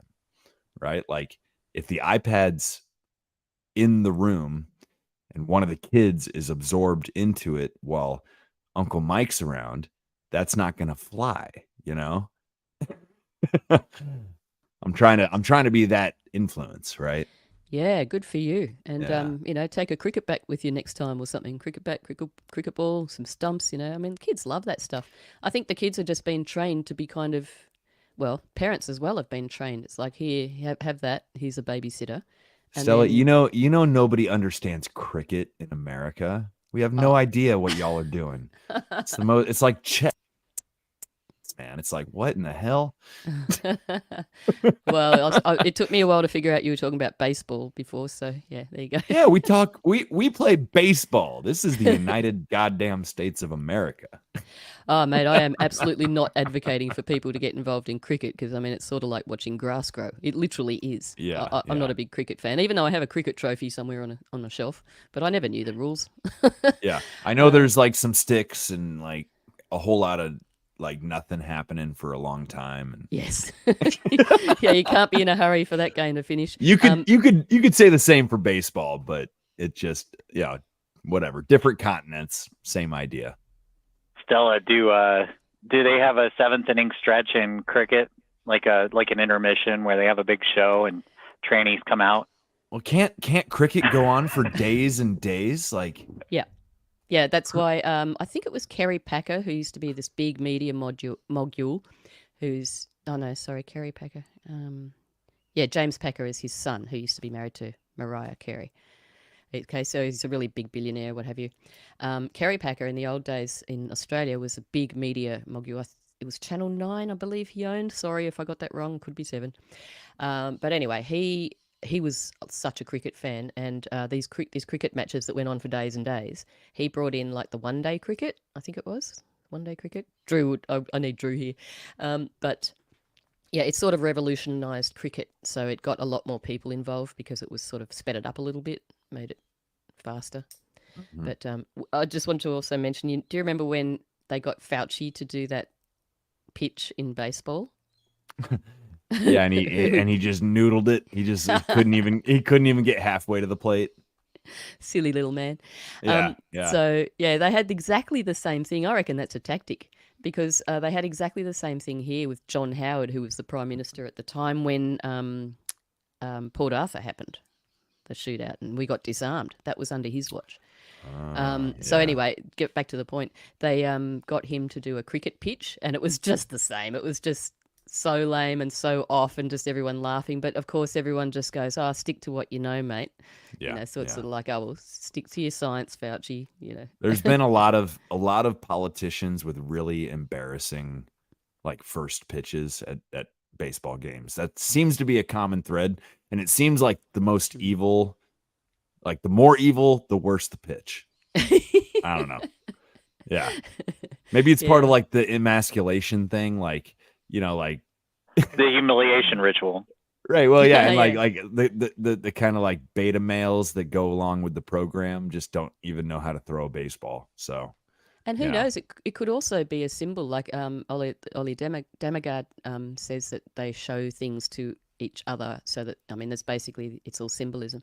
So it could be something like a dog whistle thing. Yeah. Yeah. So it could be like okay, we're getting the ball rolling. Something like that. Don't know. Who knows? Who knows? I think we should go back to this KGB guy, see what else he has to say, because I think we've kind of like hit on a few things that he probably is going to hit on. I've seen this video, but it's been a while. I'm glad y'all brought it up. Was this OG that brought this to the plate here? 'Twas I. Oh, it was you, Stella. Okay, cool. I humbly claim. Yeah, you claim it. Be proud. At least 3 generations of American students, without being challenged or counterbalanced by the basic values of Americanism, American patriotism. The result you can see. Most of the people who graduated in the 60s, dropouts or half-baked intellectuals, are now occupying the positions of power in the government, civil service, business, mass media, educational system. You are stuck with them. You cannot get rid of them. They are contaminated. They are programmed to think and react to certain stimuli in a certain pattern. You cannot change their mind, even if you expose them to authentic information, even if you prove that white is white and black is black. You still cannot change the basic perception and the logic of behavior. In other words, these people, the process of demoralization is complete and irreversible. To get rid society of these people, you need another 20 or 15 years to educate a new generation of patriotically minded and common sense people who would be acting in favor and in the interests of the United States society. And yet these people who've been programmed and, as you say, in place and who are favorable to an opening with the Soviet concept, these are the very people who would be marked for extermination in this country? Most of them, yes. Simply because the psychological shock when they will see in future what the beautiful society of equality and social justice means in practice, obviously they will revolt. They will be very unhappy, frustrated people, and the Marxist-Leninist regime does not tolerate these people. They will join the links of dissenters, dissidents. Unlike in present United States, there will be no place for dissent in future Marxist-Leninist America. Here you can get popular like Daniel Ellsberg and filthy rich like Jane Fonda for being dissident, for criticizing your Pentagon. In future, these people will be simply squashed like cockroaches. Nobody is going to pay them nothing for their beautiful, noble ideas of equality. This they don't understand, and it will be greatest shock for them, of course. The demoralization process in the United States is basically completed already. For the last 25 years, actually it's overfulfilled, because demoralization now reaches such areas where previously not even Comrade Andropov and all his experts would even dream of such a tremendous success. Most of it is done by Americans to Americans, thanks to lack of moral standards. As I mentioned before, exposure to true information does not matter anymore. A person who was demoralized is unable to assess true information. The facts tell nothing to him. Even if I shower him with information, with authentic proof, with documents, with pictures, even if I take him by force to the Soviet Union and show him concentration camp, he will refuse to believe it until he is going to receive a kick in his fat bottom. So true. That's exactly what we've been hitting on this whole time. I mean, yep. Like, people won't learn till they're forced. You know, again, I think to my conversation in the car with my folks, where literally my dad's like, you know, the conversation kind of reached a crescendo, and my dad goes, well, you know, I used to get fired up about stuff too, but now, you know, I just want to exist in peace for my last 20 or 30 years. Demoralization. He's like, he's washing his hands of it, giving up, saying, you know, it's not my problem. I can't do anything. Like, why should I care? And because you're in the back seat, that's why. That's why. Fair enough. Yeah. And I always was.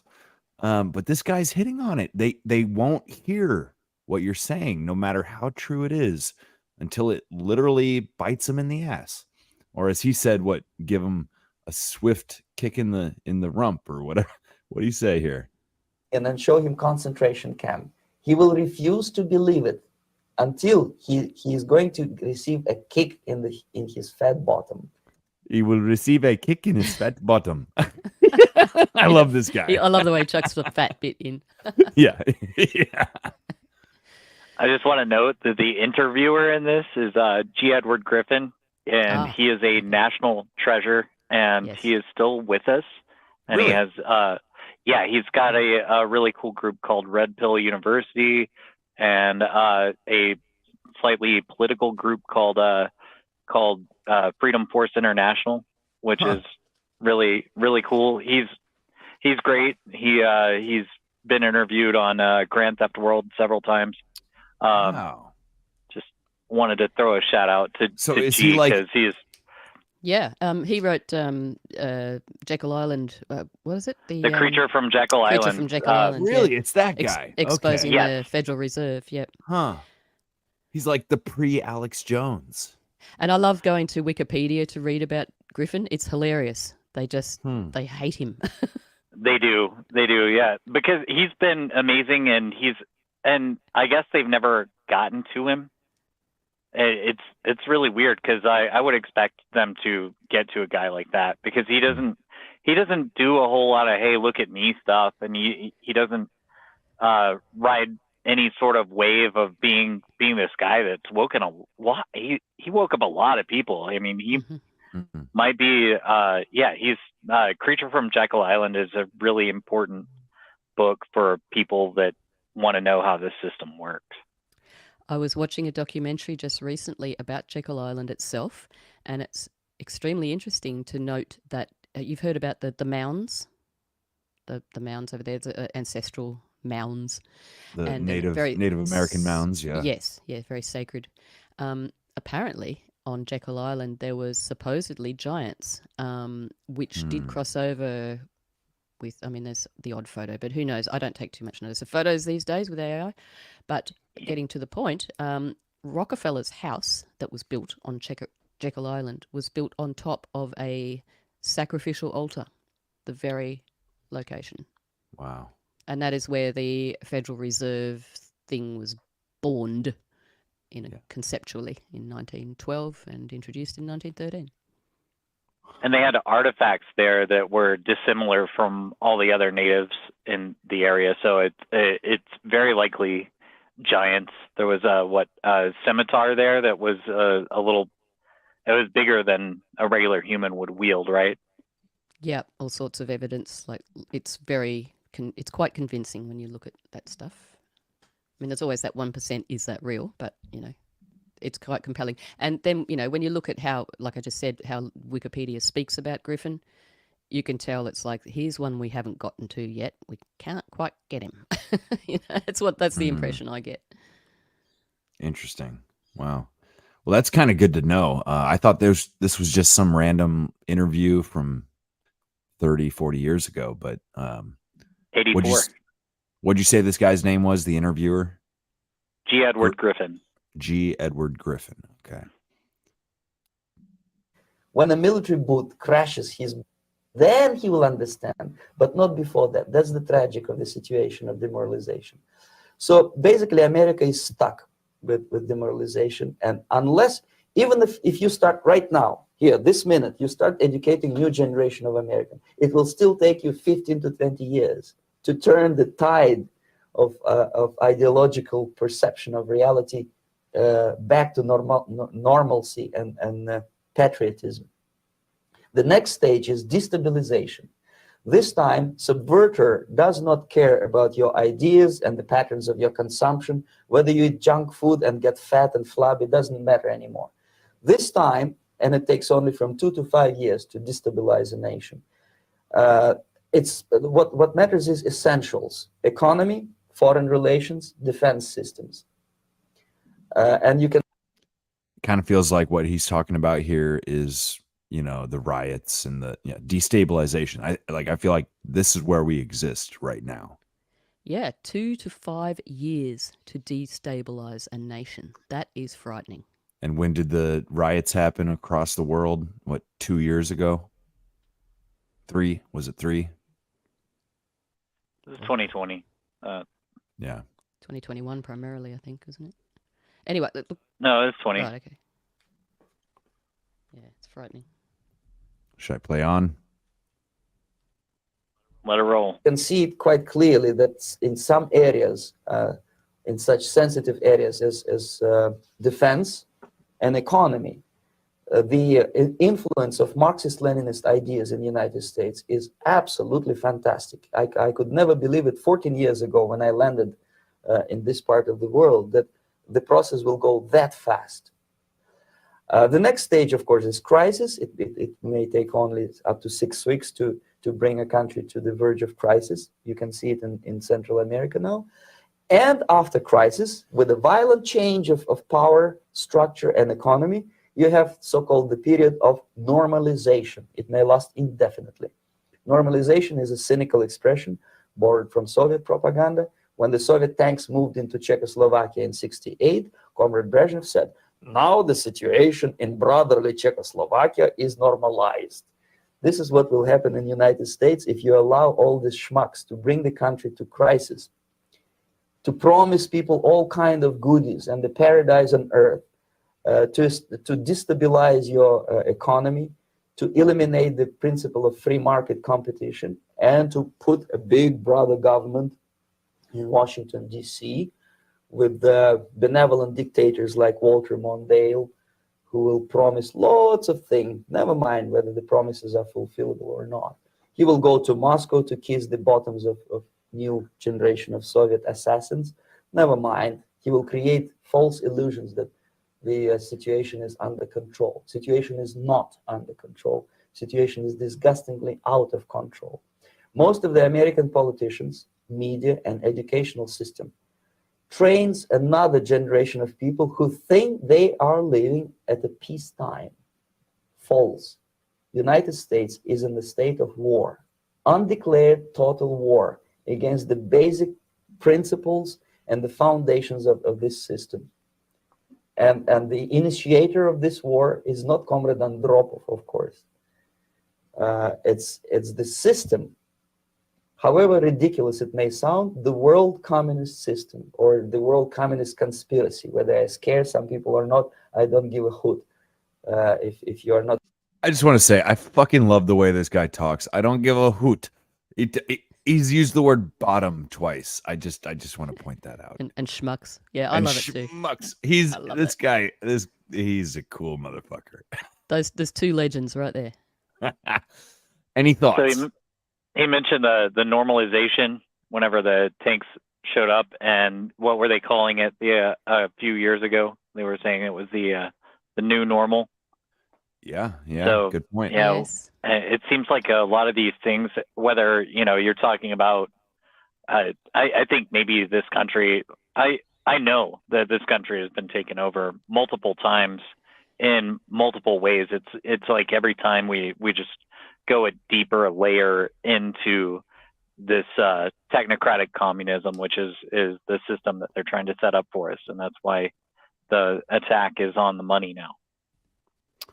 Well, and you say this country, but like Stella's going through the same shit in Australia, right? I mean, it's beyond the United States. This is the Zog, greater, Global Homo, slash greater pattern, the right? GAE. Yeah. Well, well, not so much through my life, but through my parents' life and etc. It's done such a flip, because there used to be a lot of, well, pretty much all the countries, I guess, this is what they're attacking. National pride. So, we love Australia. We, stand by our farmers.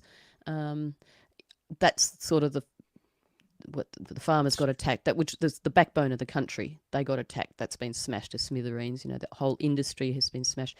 It's like slowly, bit by bit, things have been sold off, destroyed.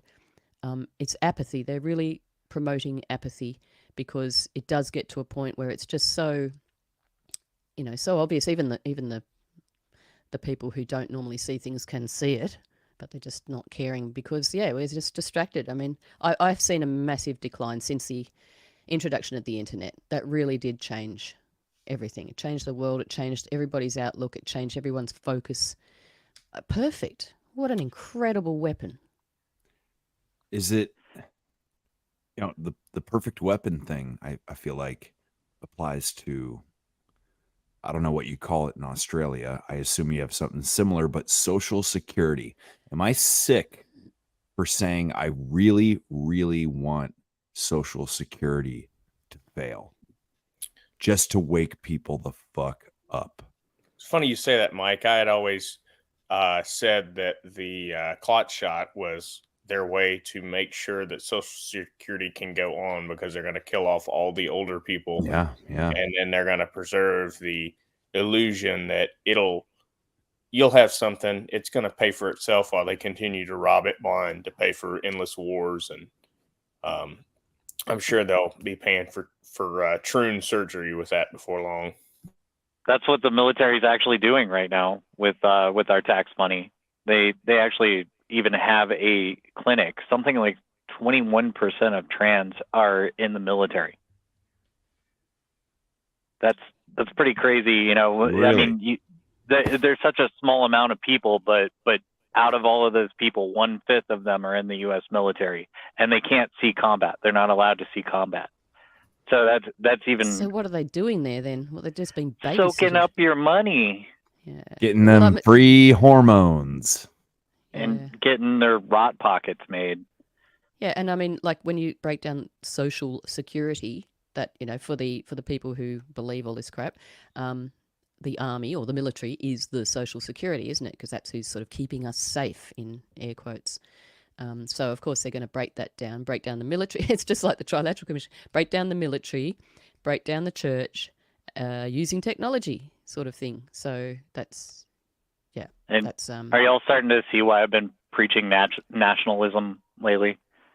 That this guy basically hates nationalism. Yeah, and then you see it like Canada. They changed their national anthem to say "My home on native land" instead of "and native land," to say that you're not. Really? Yeah. Wow. Yeah, wow. Okay. It's that one little change, one little word can make all the difference. And that's a lot to do with Bible translations as well. But it's just coming out now that Anthony Albanese, our PM, Prime Minister, I can't even, it's hard to say. He's just so pathetic.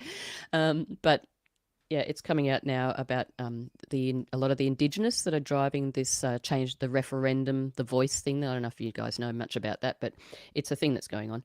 And a lot of the people that are driving all this people have gone into their backgrounds, including the Prime Minister, and they're all Chinese Communist Party. They're all communism aligned, all of them trained. People who are at the wheel of these things. There's a particular guy here, Thomas Mayo. He's pretending to be an Aboriginal guy, an Indigenous fella. His name actually was Mayor, Mayor, and he dropped the R to appear more Indigenous. But his roots are there's a little bit of Indigenous in him, but it's Torres Strait Islander, Filipino, and Polish from memory. Total communist driven, trained, like even self-professed. And a lot of these, unfortunately, the Indigenous have also been taken over a period of decades, not just now. And, of course, Albanese at the wheel. He's the weakest little... I better mute. Who is the congresswoman that claimed or not Aboriginal but Indigenous blood? Anybody? You're talking about Elizabeth Warren. Elizabeth Pocahontas. Warren. Yeah. Pocahontas. Well, okay. So this almost to me, I'm like, this is a psyop that seems to go way back. I feel like I was listening to you guys on the Union of the Unknowns talking about how even that word of aboriginal, right? Yep. It's like counterintuitive. It's saying like the not originals. Yes. Even though the implication is those are the First Nations people, like to call them Aboriginal is almost a like a psyop in its own right.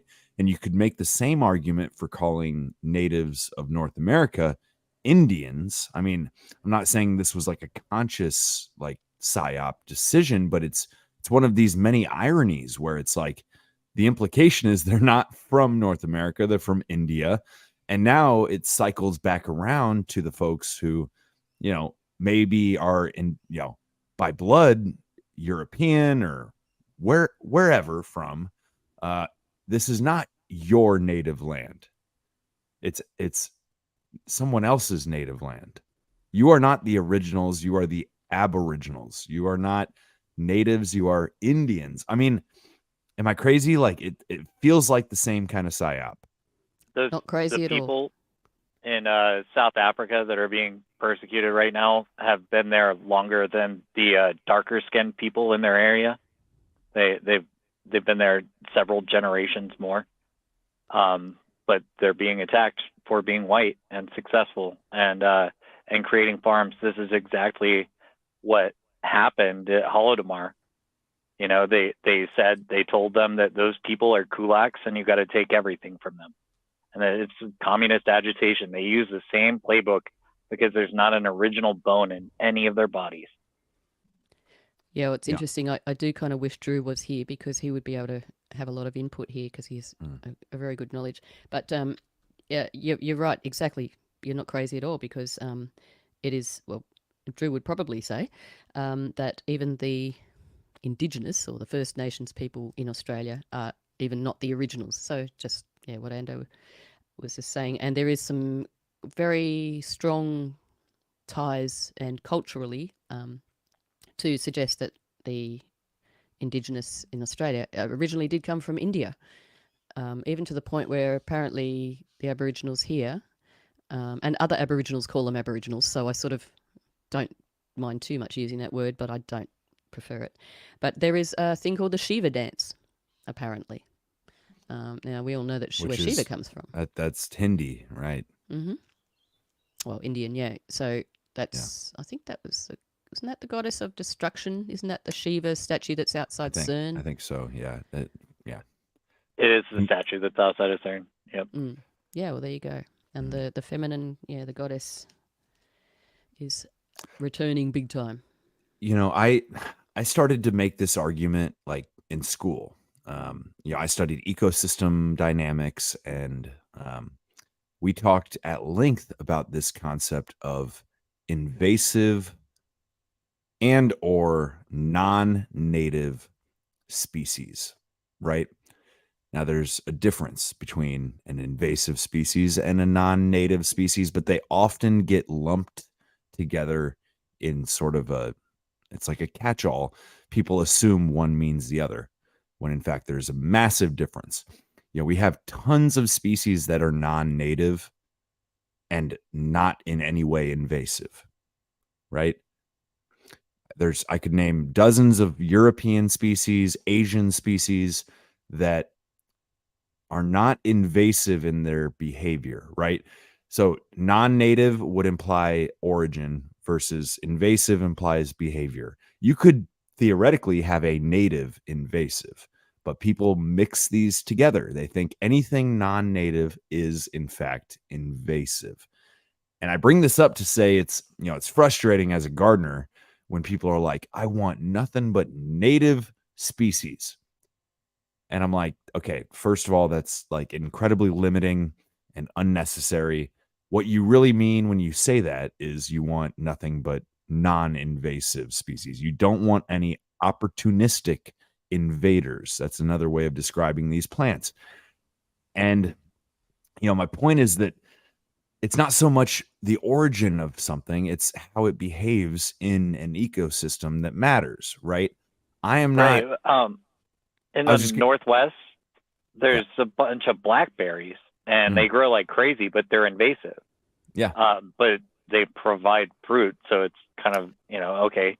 Well, and that's a deeper argument even yet to say that just because something is invasive, does that actually mean that it's a bad thing? So like we have a whole lot of honeysuckle in the Midwest, Japanese honeysuckle, and it was brought in to stabilize soil and to provide habitat. And it's done those two things quite well, if you ask me. People don't like it because it's hard to get rid of, but the truth of the matter is, ecologically, it's better to have a plant stabilizing soil than not. Whether it's native or invasive really makes no difference. So my point is, like, native to win. This is always my argument. Plants, animals, insects, people migrate. We always have, we always will. So, native to win. Like, I am a native North American as far as I'm concerned. I had ancestors that came over on the Mayflower, according to our genealogy. And, that might only have been a few hundred years ago, but I was born here. I grew up here. I don't see why anybody could call me exotic or non-native at this point. It's an argument that's lost on the dogmatic minded, in terms of like the plant thing with hardcore environmentalists. You will have a damned hard time explaining to them why they should consider planting a single quote unquote non-native plant, because they're so dogmatic. And it's like, guess what, motherfucker? By that logic, you don't belong here either. Well, I have to confess I might be one of those motherfuckers, because I'm not hard and fast, but I'll tell you why. Yeah. I do advocate, like I'm often saying to Mum, let's get rid of that and put something native in, And the reason is because of the local fauna, particularly, that, for instance, the bees. We've got a stack of these things called camellia trees. They're an English plant. And they're very, very popular in people's yards because they're sort of self-maintaining. They're always green. They flower nicely, etc., etc. So camellias and azaleas and rhododendrons all in the same sort of genus, but they're not. We talked about camellia. This was fallen flowers, right? Yes. Yeah, yes. yeah. That's right. Oh, good memory.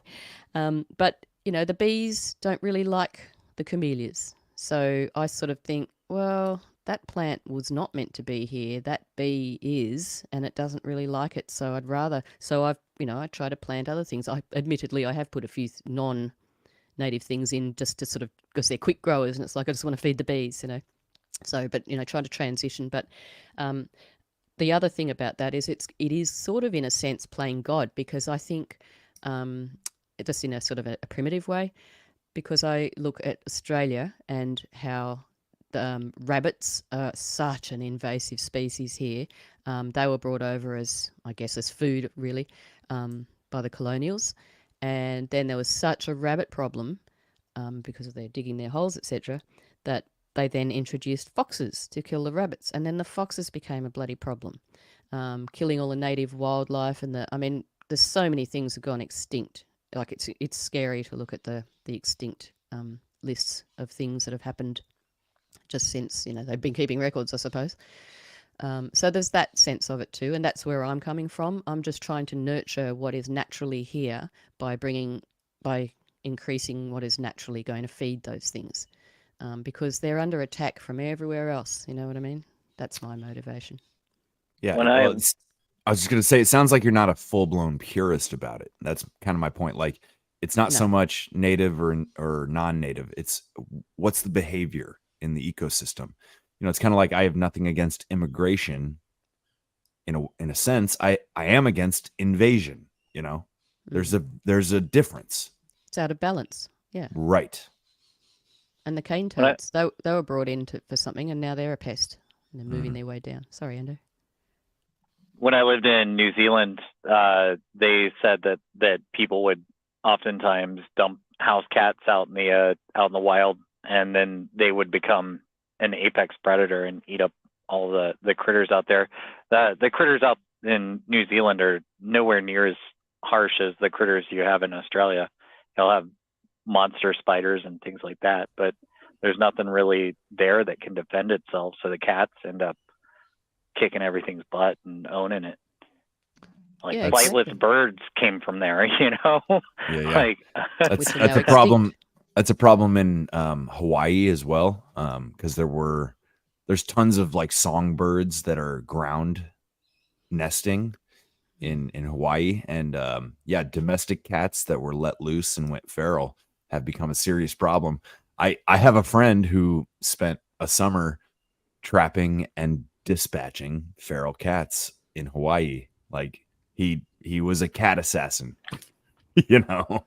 Yeah, I used to live on the edge of a national park, and you should have seen the size of some of the cats down there. I mean, I didn't see a whole lot of them, but you hear stories of the rangers that cruise around and plug they're just like massive, these things. They're just like overgrown, full of ticks, and just really sickly. I mean, they're best put out of their misery, really, in some ways. But I mean, I'm an animal lover. I'm a cat lover as well, but I think cats should be I don't want to bring in more rules. People should be way more responsible with cats. They should not let them roam at night. There's a gully just down the road from me that keeps me sane. I love that place. And I go down to watch the birds.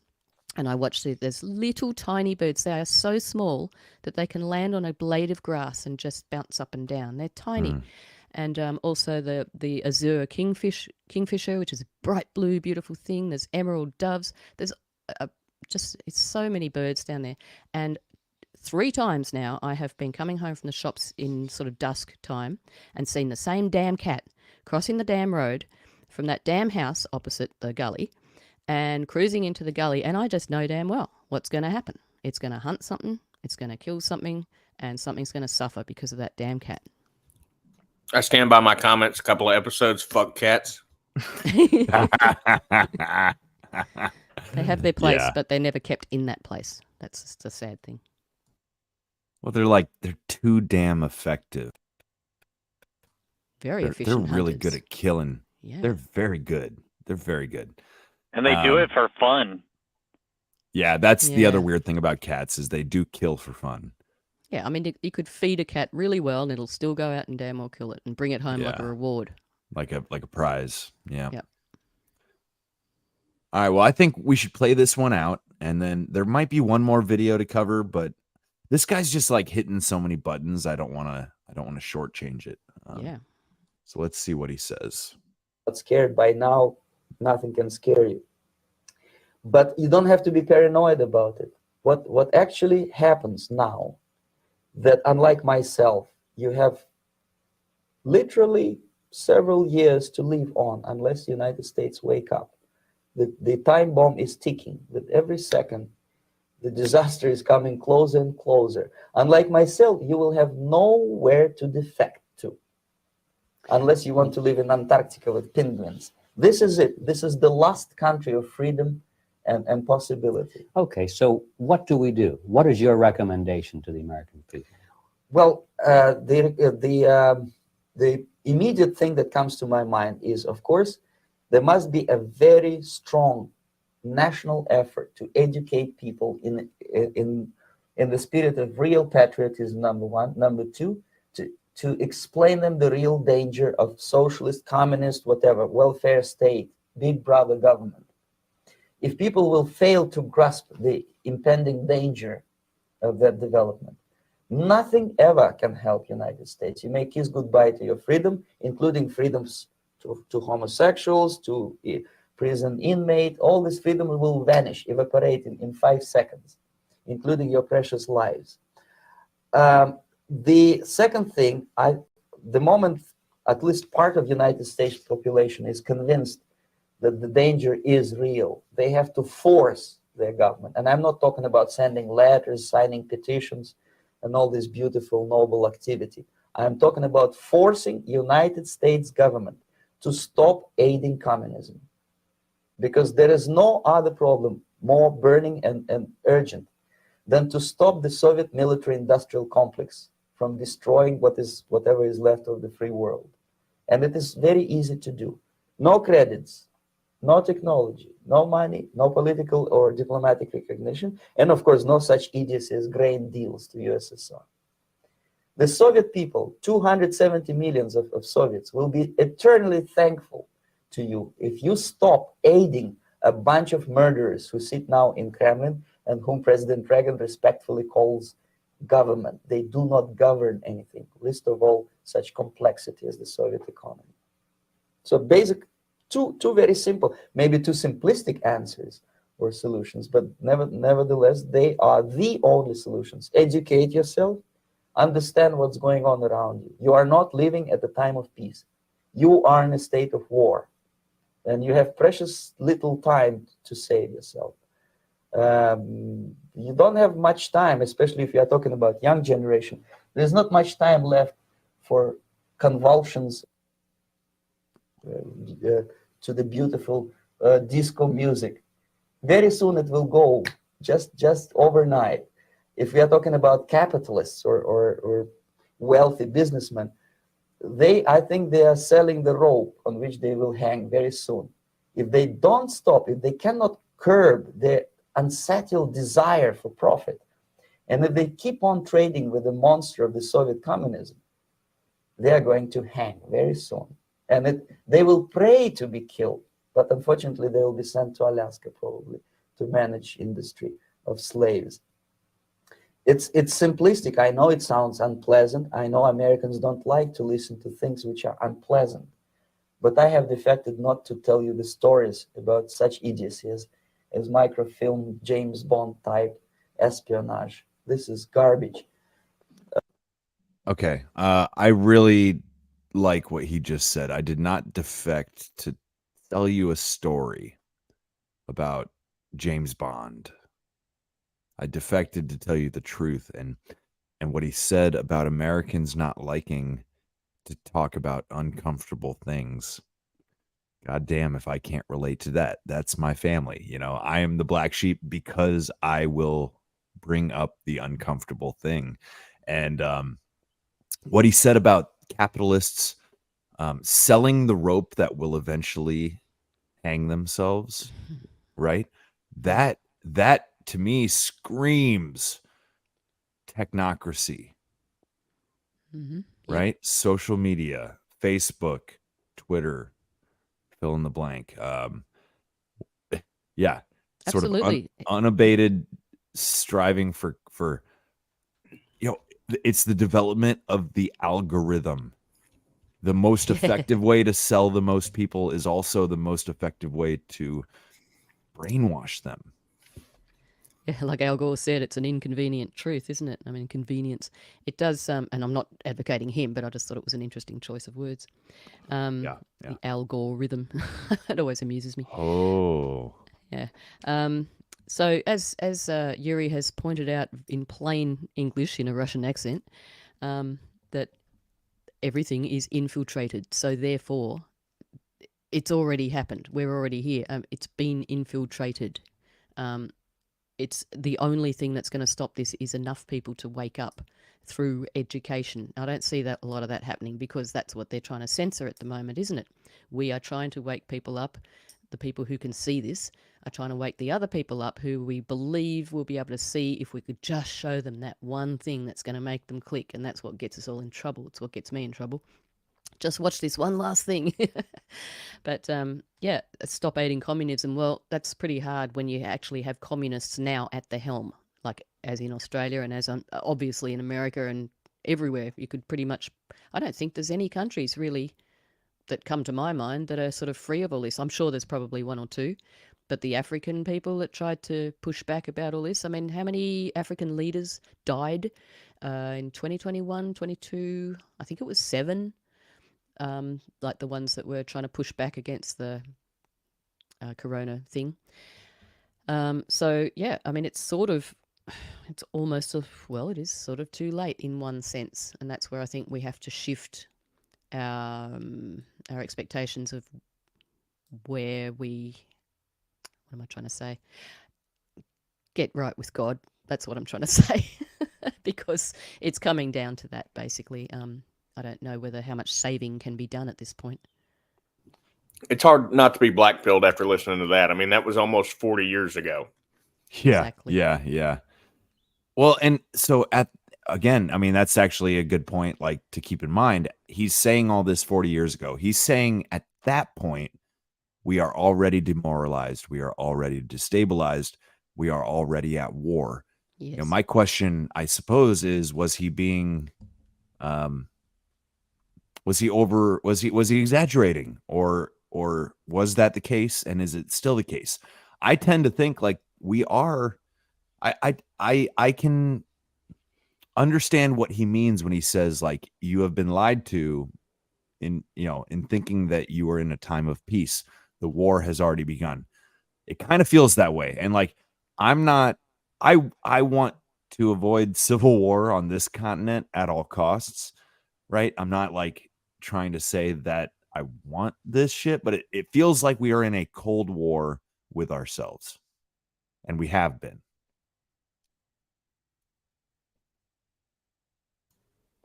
I would agree. Yeah. Ando?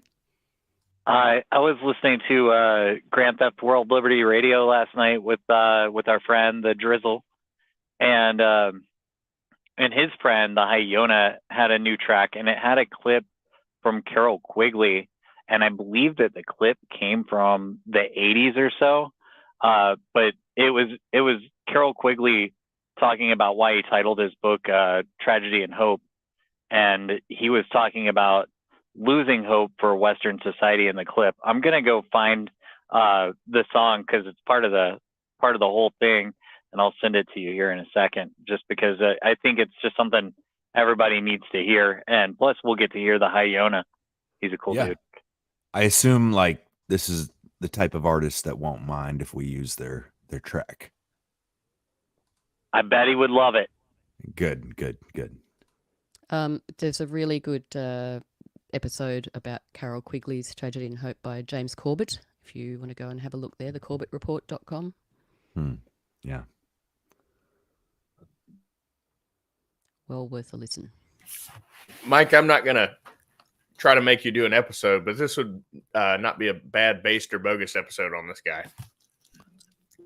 Yeah? The musician, Quigley? What was his name? No, the Yuri. But Yuri Bezmenov. Yeah. You have some reserves about that, do you, OG? You have some reservations about it, Yuri, I'm gathering?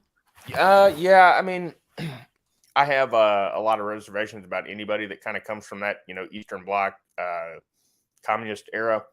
I'm I'm starting to think that, we actually lost the Cold War because, while the Communist Party may have been dissolved, all the people who were in power, who became the oligarchs, were Communist Party members.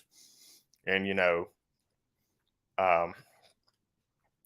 they kind of got to take the veneer of capitalism and kind of run rampant with it, and they still kind of control that part of the world with an iron fist. Look at Putin. Well, maybe, the argument could be made. Maybe he's one of these guys that's like telling us the quiet part out loud for the sake of spiritual consent. Complicity. Yep. Yeah. You have to include the fine print in order to make it happen. I don't think he's a good guy necessarily. I defended him more than probably anybody does, because I can just see the whole machine attacking him. But he's a nationalist, and that's one of the reasons why he's coming under attack from the GAE, the globalist American empire. Why that's happening, and then he also kicked out several oligarchs that went next door that lit the powder keg that is what we're dealing with right now. I don't think that. Well, I think that he's being used for sure as what he is. He's probably the second best military in the world, right? So he's being used for that. But I think that they counted on him doing all of this, and they wanted all of this to happen, but they backed him into a corner where he couldn't do anything but fight. And that's how these guys do their thing. And that's how a lot of these conflicts are going to keep starting, to get the Third World War, or whatever you want to call it, off of the ground. It's already off the ground. I did feel that he was quite genuine when he said, I couldn't believe when I came to America how far it had all gone. He seemed quite genuine about that. It was sort of like, oh, the plan has worked really well, Igor, Yeah. Well, they took over the education system 100 years ago or more. So it's been in the works. We've got this song that Ando recommended. Should we see what it has to tell us? You'll get the clip within the first few minutes, or first few seconds, that is, and then let it jam a little bit, and then we'll come back to the show. Cool. I then spent 20 years writing it, from 45 to 65. In the meantime, I had written a shorter book, which 15 publishers had rejected, and I had set it aside. I wrote it the first time in the only summer I had off, which was 1942. Wrote it a third time, just dashed it off, and that is the book, The Evolution of Civilizations. It's only 279 pages. One thing that intrigued me, well, just last night my wife and I was talking about it, was the title of the book, Tragedy and Hope. Yes. Now, what it means is this. I think it is absolutely tragic. It is shameful. It is sinful that Western civilization is going to go down the drain. When I wrote that book, which is less than 10 years ago, I had hope that we could save Western civilization. I am extremely skeptical now that it can be saved. I think we're just about finished.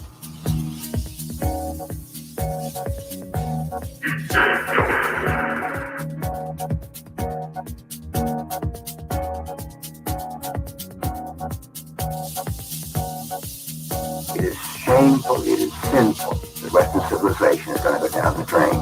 When I wrote that book, which is less than 10 years ago, I had hope that we could save Western civilization. I am extremely skeptical now that it can be saved. I think we're just about finished.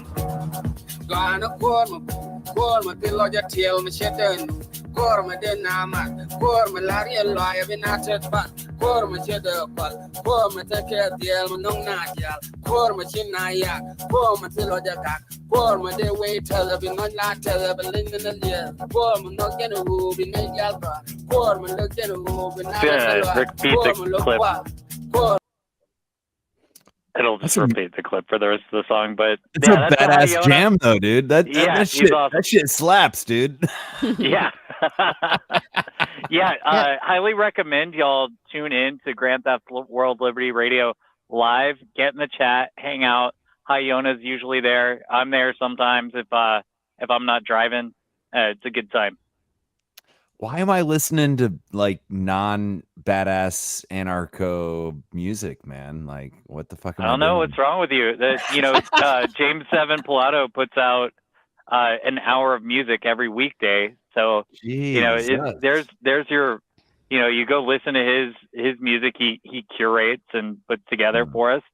And then you also get an hour of news with the song at the end. It's awesome. How fucking cool is this community, y'all? Yeah. How cool are we? I mean, for real. Like, we rock.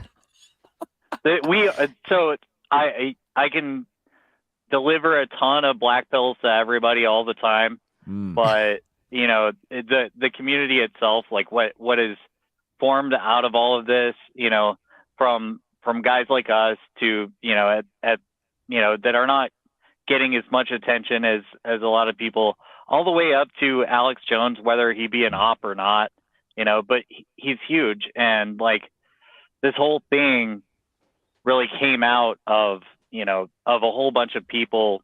Well, it's been going on for a really long time, back to G. Edward Griffin, way back to that. Then you can add David Icke into that mix as well. And, Stella's got ideas on him being an op as, but, I mean, I was even listening to some people saying that No Agenda might be an op.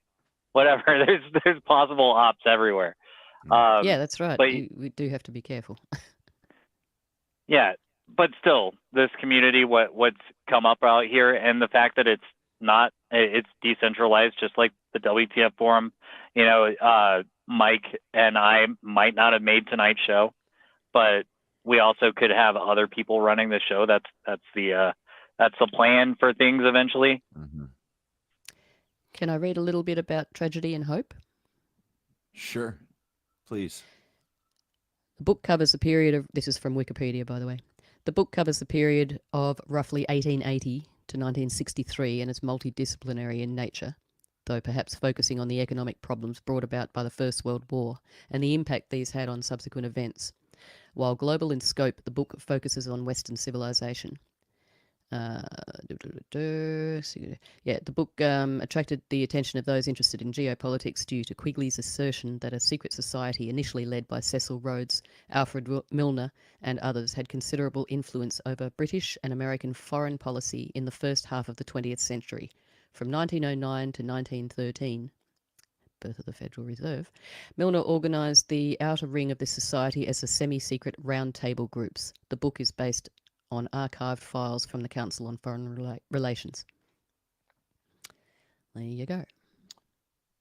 So I want to say, like, we should be careful not to label everything a fucking op, dude. Like, so to me, what tends to ring true and what tends to pass like my discernment, if you will, is the stuff that feels organic and authentic. Speaking of, say, No Agenda, they are not a show that takes on any kind of advertisers. They're strictly listener supported. And I know that sounds like some NPR nonsense, but we all know NPR gets a whole lot of private or public money, right? My point is, like, I tend to trust things that feel organic. And obviously, or I hope it's obvious, this forum is like as organic as it can get.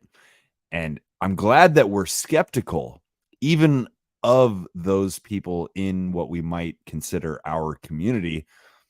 We don't want to be too trusting of anybody, but at the same time, I'm not gonna like stop listening to No Agenda, just because some guy on Twitter said it's a fucking psyop. Yeah, well, that guy could be the psyop, the guy that said that they're a psyop. So yeah, Stella Q could be the psyop. OG Dadbod could be the psyop. Mike the Polymath, Ando, we could all be a psyop. But I'm thinking we're probably not. I hope. Trust somebody. I mean, maybe MK Ultra. I did take some acid in college. Like, maybe I'm just an MK Ultra, motherfucker. But yeah, I think the whole like liberty movement sets itself way too far back by saying, "Oh, it's a psyop" or "so and so's a Fed." Like, if it was that dark and grim, like, then we shouldn't even be worried about trying to like advance the cause of liberty, because then there's not going to be anything you can do. You're just going to get wrapped up, black bagged, and that'll be the end of it. Yeah. That's true, but of course they're going to infiltrate the most advancing arm that they see is, like, for instance, they infiltrated the church, didn't they? I mean, they've pretty much broken a lot of that down. So they're going to infiltrate the truther community. That's just a fact. They will. I don't know who is who, but different things are coming out about different people that are sort of, there's just little things that you sort of notice. Yeah, I'm not going to sort of be specific because it's look at RFK. There you go. I'll be specific. Well, look at Robert Malone. Yeah. No agenda. They call him Robert the Op, or Bobby the Op. Yeah. Right. Yeah. Yeah, it is. I mean, it's kind of daunting and like exhausting even to have this frame that we look through things as like everything could be an op. And I think it's sort of borderline necessary, but honestly, like, we're not going to get anywhere if we don't trust, a little bit, right? Somebody, yeah. Yeah, it had to take a little bit of trust for everybody to show up at Childerberg, right? Amen. Yeah, exactly. Or any protest for that matter. Yep. Those protests through 2021 particularly, that took a lot of guts for people to turn up to that, and it was pretty cool. But of course that got infiltrated as well. Yeah. Mics were taken off people that had something good to say, stuff like that. So that's what happens. I mean, they'll just focus on any advancement that we have. They'll just go, okay, that's where we need to be. And they will work their way in. And there's a whole bunch of them here in Australia that are just, they're so obviously ops. It just takes a little tiny bit of time to look into what other people are saying, exposing them. But it's just not happening en masse. Well, I'm tempted to play this this last clip that who shared this? Stella shared, where Pfizer's getting called out. We can't go through a whole show without at least just talking about the jabby jab a little bit. So let's see if there's anything juicy in here, and then we'll maybe analyze it real quick and then wrap her up. But you might need a sick bag for this. Yeah. So this says the title of the video: Pfizer can't explain why their COVID vax causes myocarditis. And I'll say on the front end here, I still know people who think that you were more likely to get myocarditis from COVID than you were from the vaccine.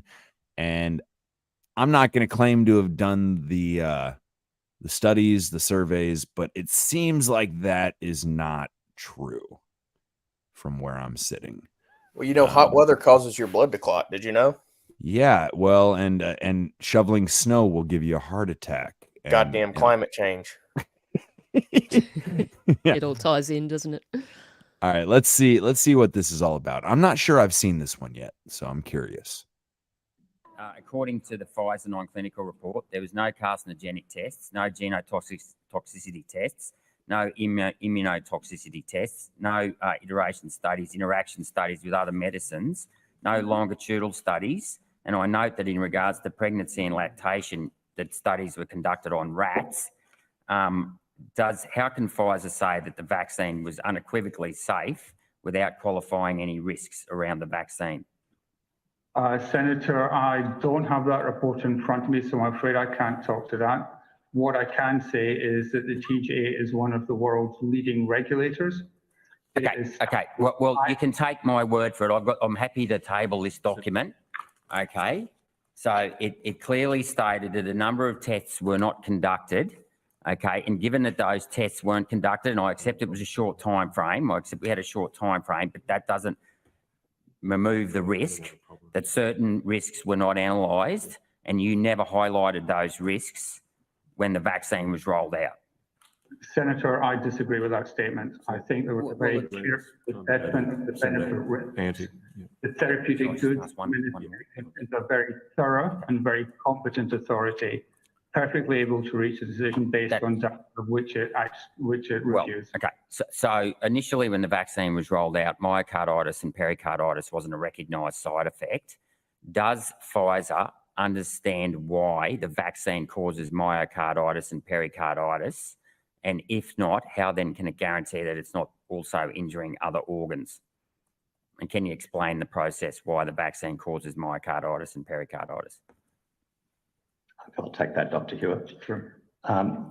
Based on our clinical trials and pharmacovigilance data, as well as real-world evidence following the distribution now of billions of doses of vaccine, we retain confidence, strong confidence in the safety profile of the vaccine. Sorry, Chair, point of order.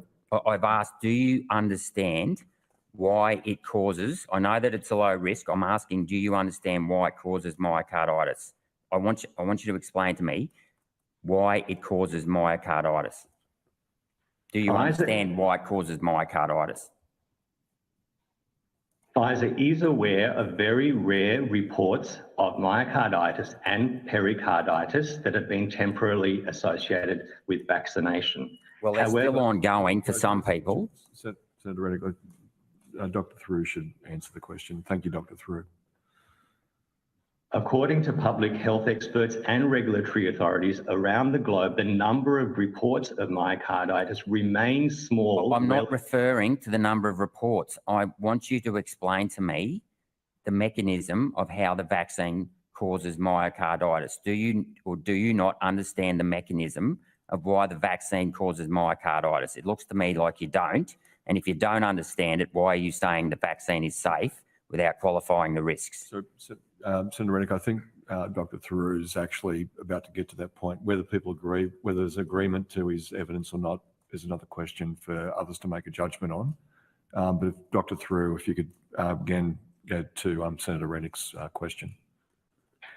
Senator, all medicines, all therapeutic products and vaccines have benefits and have side effects as well. Looking at the totality of the evidence for Pfizer's COVID-19 vaccine, regulatory authorities, health authorities, experts globally, including in Australia within the Department of Health and the TGA, have maintained that the benefit-risk ratio... That's not the question that I asked. I asked, can you explain why the vaccine causes myocarditis? Yes or no? Senator, the benefit-risk yes profile... or no? So you clearly don't understand the pathway, do you? Because you can't explain it. I'm not referring to the cost-benefit analysis here. I'm referring to, do you understand the biochemical pathway as to why the vaccine causes damage to the heart? Senator, I'm happy to take your question on notice and come back to the committee with whatever information we can provide. I might just clarify, I was not referring to a cost-benefit analysis in my previous response. I was referring to the benefit-risk rate. I wasn't talking about a cost-benefit ratio. It's a risk-benefit ratio. Yeah, what's oh the my difference? God. What a schmuck. Oh my God. So I do think this is from the same like hearing where they talked about how the Pfizer employees got their own like special batch of vaccines. Yep. OG brought this up in the comments. I believe I've seen a different clip from this same hearing. It's not quite over, so maybe let's play out the last 20 seconds. That other one you were talking about was with another senator called Malcolm Roberts. Okay, so different senator, but same panel guys here. Same schmucks. Same schmucks.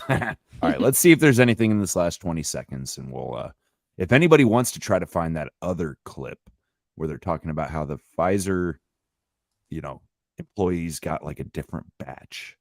That might be interesting, but let's see here. Ratio, and health authorities around the globe continue to recommend the benefits. And this isn't the question that I'm asking. Anyway, thanks, Chair. Okay, I guess that was it. So this is the crux of my argument in general is like these vaccines clearly do have negative potential side effects. There's no legal ramifications if you get injured. They have broad immunity from lawsuits. Why should I put anything in my body where I cannot sue if it fucks my shit up? It seems like a pretty basic question, but nobody wants to answer it. They're just the masters of evasion, aren't they? It's so pathetic. It makes my blood boil when they just can't answer. Just say no. If you don't bloody know, just say no. Yeah, But then yeah. I suppose that opens up a whole bunch of litigation and, possible being sued if they actually say the word no. Oh, you and have to stuff. be very careful with your words. Yeah. Faith is very important in the religion of science. Yeah. Yeah, exactly. It is a religion. That's exactly what it is. A godless religion. Oh, looks like OG. Dude, you're clutch with the clips tonight, bro. You're killing it. Man, it's this Mac computer. That's what it is. Right. Did you get a new laptop there? No, well, it's the one I've been doing the podcast with. So Cool. beats my old work computer. All right, let's hear. This is kind of like, this one came across to me when I saw it earlier as being kind of vague, and I don't know, but it's certainly, it raises an eyebrow, makes your hair stand up on the back of your neck just a little bit. Your vaccine mandate was using your own batch of vaccine, especially imported for Pfizer, which was not tested by the TGA. Is that correct? Senator, so Pfizer undertook to import a batch of vaccine specifically for the employee vaccination program. Read that your vaccine mandate was using your own batch of vaccine, especially imported for Pfizer, which was not tested by the TGA. Is that correct? Senator, so. Okay, so that's only like a 10-second clip. Apologies for that. But what I gathered when I saw this earlier was that the they got their own like batch of vaccines separate from the supply that went to everyone else in the country. And their excuse is that they didn't want to draw from sort of previously spoken for stock. You know, it would not be ethical for them to use the vaccines that are for the normal folk. So we're going to get a special batch for our people so that we're not a drain on the national, vaccination effort. Everything about that just is sketchy, in my opinion. Like, dude, so wait, you guys made the vaccine, but you get to like take your own batch and everyone else takes something different? What the fuck's that about? Yeah, I mean, how can they possibly justify that? There's just no way. They can't. And it's a weak argument. They're saying, yeah, we didn't want to impoverish the rest of the nation by taking from the greater stockpile. It's not a good argument. No. I've also heard that they were exempted whenever they were trying to do that OSHA mandate. You remember the OSHA mandate that they attempted to pull on us? Mm-hmm. That pharmaceutical companies were exempted from those. Yeah, why? So Stella's just shared another clip, 2 minutes, talking about excess deaths. So we're getting this, just so you know. We're getting the Aussie perspective here. Is this like, what can you tell us about? Is this like this Senate like subcommittee on COVID like review, or what are we looking at here? Do you know? I can't really tell you. It's just these hearings that seem to be going on at the moment, which, I mean, I'm a bit skeptical about myself. It's a royal, no, it's not a royal commission. They're just investigations at this point, I believe. They're questioning Moderna executives, is what it seems like.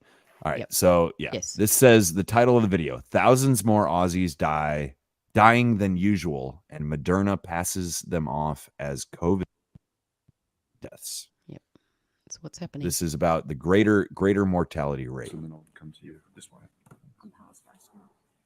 Senator Roberts. Okay. Thank you for appearing today. In Australia, there was a significant rise in excess deaths. At April 2023, there was a 27% in excess of the normal level. That's likely 30,000 excess deaths per year, mostly not due to COVID. As the injections increase, the deaths increase. As the injections decrease, the deaths decrease. Can you suggest an explanation? So I'm not sure where what the data you're referring to. Australian Bureau of Statistics. So I've read the report from the Australian Bureau of Statistics that looks at deaths, excess mortality up to the end of the first quarter of 2023. When I read that report, I noted that in 2020 and 2021, excess mortality was either within the normal range or slightly below. In 2022, we do see that there is an increase, there is excess mortality outside the normal range.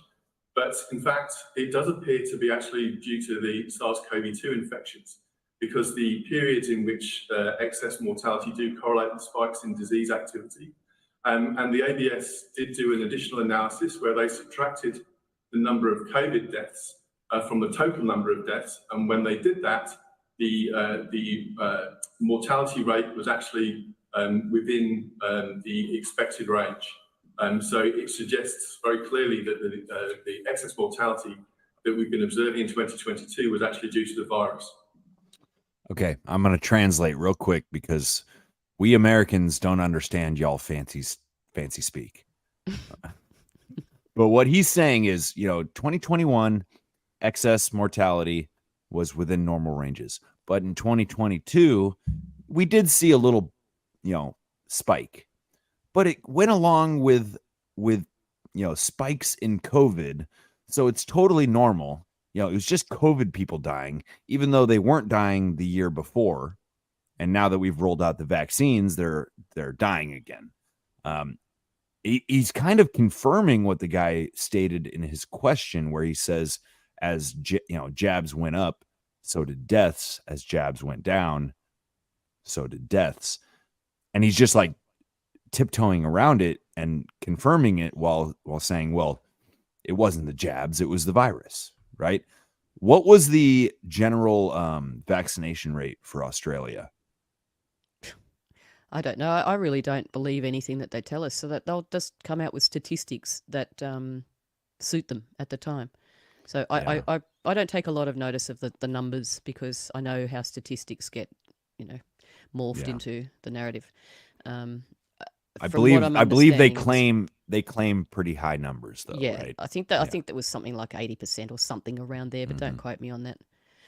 But I don't know, well, our equivalent of whatever your medical board is, but I know that here the AHPRA, which is or AHPRA, the Australian Health Practitioner Regulation Agency, we're also giving strict instructions to medical staff about things like putting COVID onto death certificates and not saying certain things and having to do things, the rules and regulations to protect the narrative, because I've heard of a number of acquaintances who have said, oh yeah, well, my friend works in the hospital and she said that it's just it's really bad and blah blah. And it's like, and yet at the same time, I'm seeing other footage of people cruising around the hospitals at that time when it's supposed to be overrun, just showing absolutely empty hospitals, the same deal as what you guys got. So it was pretty much carbon copy, really, of what happened over there in a lot of ways. Threats and, threats of loss of job, etc. Is Mike frozen? Oh, no. Sorry. I'm frozen. I thought you were frozen. No, I was just messing with stuff. I've got a funny one here on this note, and I almost forgot about this, but I'm glad it just popped into my mind. Check this out. Okay, you guys. So I'm a registered nurse, and I watched that video of Justin and Sophie Trudeau supposedly getting their COVID vaccine, and I could spot this from a mile away. But they made a big error. Actually, they made two errors when they were receiving that shot. So I'm going to review this with you because I don't think that they actually did get a vaccine. I bet you that needle had a retractable needle on it or something. And here's why. Okay, so notice how she's giving him the injection and she hasn't done any landmarking.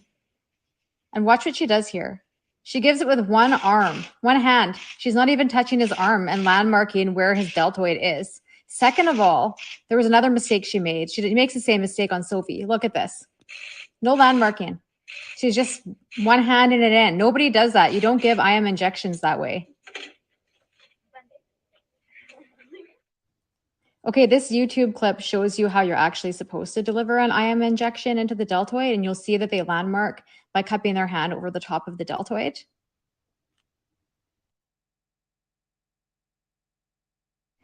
Here are some news clips of people receiving a vaccine via IM injection. And notice how every single one of them, they are landmarking. Sometimes they're not landmarking correctly, but they are landmarking. Nobody is sitting back and sticking that vaccine in like it's a dart. It just doesn't work that way.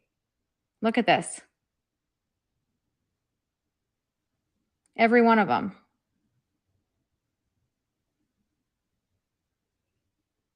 See, that's the proper way to give it right there. And also, did you notice that they aspirated before they injected? Okay, so here's a close-up. So look at this again. Tell me, does that look like how any of them were administered in the other shots that I just showed you? Look, right in like a dart. Zero landmarking, nothing. She didn't. All right. What do y'all think? Were they faking it? Remember Biden getting his and Biden having a not having a tattoo on TV, but has a tattoo on his arm in real life? Oh, is that right? Yeah. Well, I mean, it depends on which Biden clone you're talking about, but Yeah. Is it long lobes or short lobes? Yeah. I wonder if it's the same Biden that showered with his daughter. Oh my God. So the funny thing about this whole thing, I mean, it is kind of suspicious that she just, I mean, I've gotten lots of shots and yeah, nobody ever just like one-armed it, you know, like that's pretty weird. Part of me wants to say like this was just for the camera shot. They're like, yeah, don't get your other arm in the way. We want to see his big buff arm with his fancy tattoo. And Trudeau's the national heartthrob fucking prime minister. So, we don't want to block the shot. Looks like one of those Nazi eagles or something. Yeah, kind of, sort of. Yeah. It reminds me of when my brother and I were little, and he used to be right into Hollywood, props and things like that, and sort of dress up as horror creatures and scare the living daylights out of me. But one of the props that he had was a retractable needle thing, and we used to pretend to give injections to each other all the time. So I mean, there's just a Hollywood prop basically. Quite viable that's all it was. Well, so it was just barely mentioned, but the whole issue of aspirating, okay? This is something that changed with the COVID injections. Typically with like a flu shot, you're supposed to aspirate, meaning you pull the plunger of the syringe out to make sure that you're not in a vein, that you're not directly injecting into a blood vessel. And they changed their recommendations with COVID shots to where they said, don't bother with aspiration.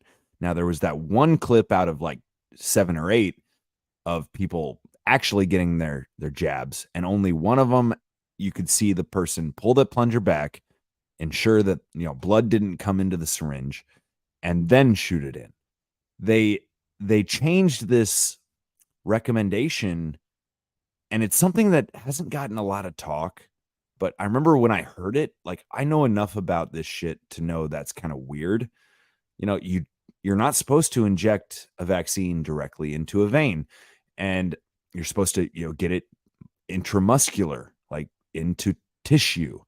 And this is part of the theory as to why some people had like heart issues and shit, because if it went directly into a vein, it would travel through your circulatory system, find its way to the heart, and kind of stay there, at least some of it. And again, like the aspiration thing, I've heard people refer to it, but it seems like something that has been kind of, I don't know, swept under the rug, overshadowed, whatever you want to say. I think there was a whole bunch of amateurs giving those injections. I mean, they sort of, trained the military loosely to do it as well. I'm looking at the Australian statistics of the vaccinated numbers that they propose, if you want to know, just to get it right. So as of March 31st this year, it says that 97.6% of people aged 16 plus with at least one dose 96.2% of people aged 16 plus with 2 doses, and 72.4% of people aged 16 plus with 3 doses. Then that gives the numbers of what they are. But so, yeah, just wanted to get that right. Do you think Well, that that's what they're saying anyway. from your point of view, does that seem like realistic or? It's really hard to judge. I mean, I'm in a regional place. All pretty much, well, okay, let's say 96.2% of my friends were vaccinated. So, yeah, there's a couple that I managed to salvage, but mostly no. I know a few people who only got one, and then they went, I had to because I wanted to go to the club or whatever, wanted to travel. Right. Wanted to go on a cruise or whatever. I wanted to have a beer at the club. I mean, how pathetic is that? Right. Are you kidding? Have a beer at home. Yeah.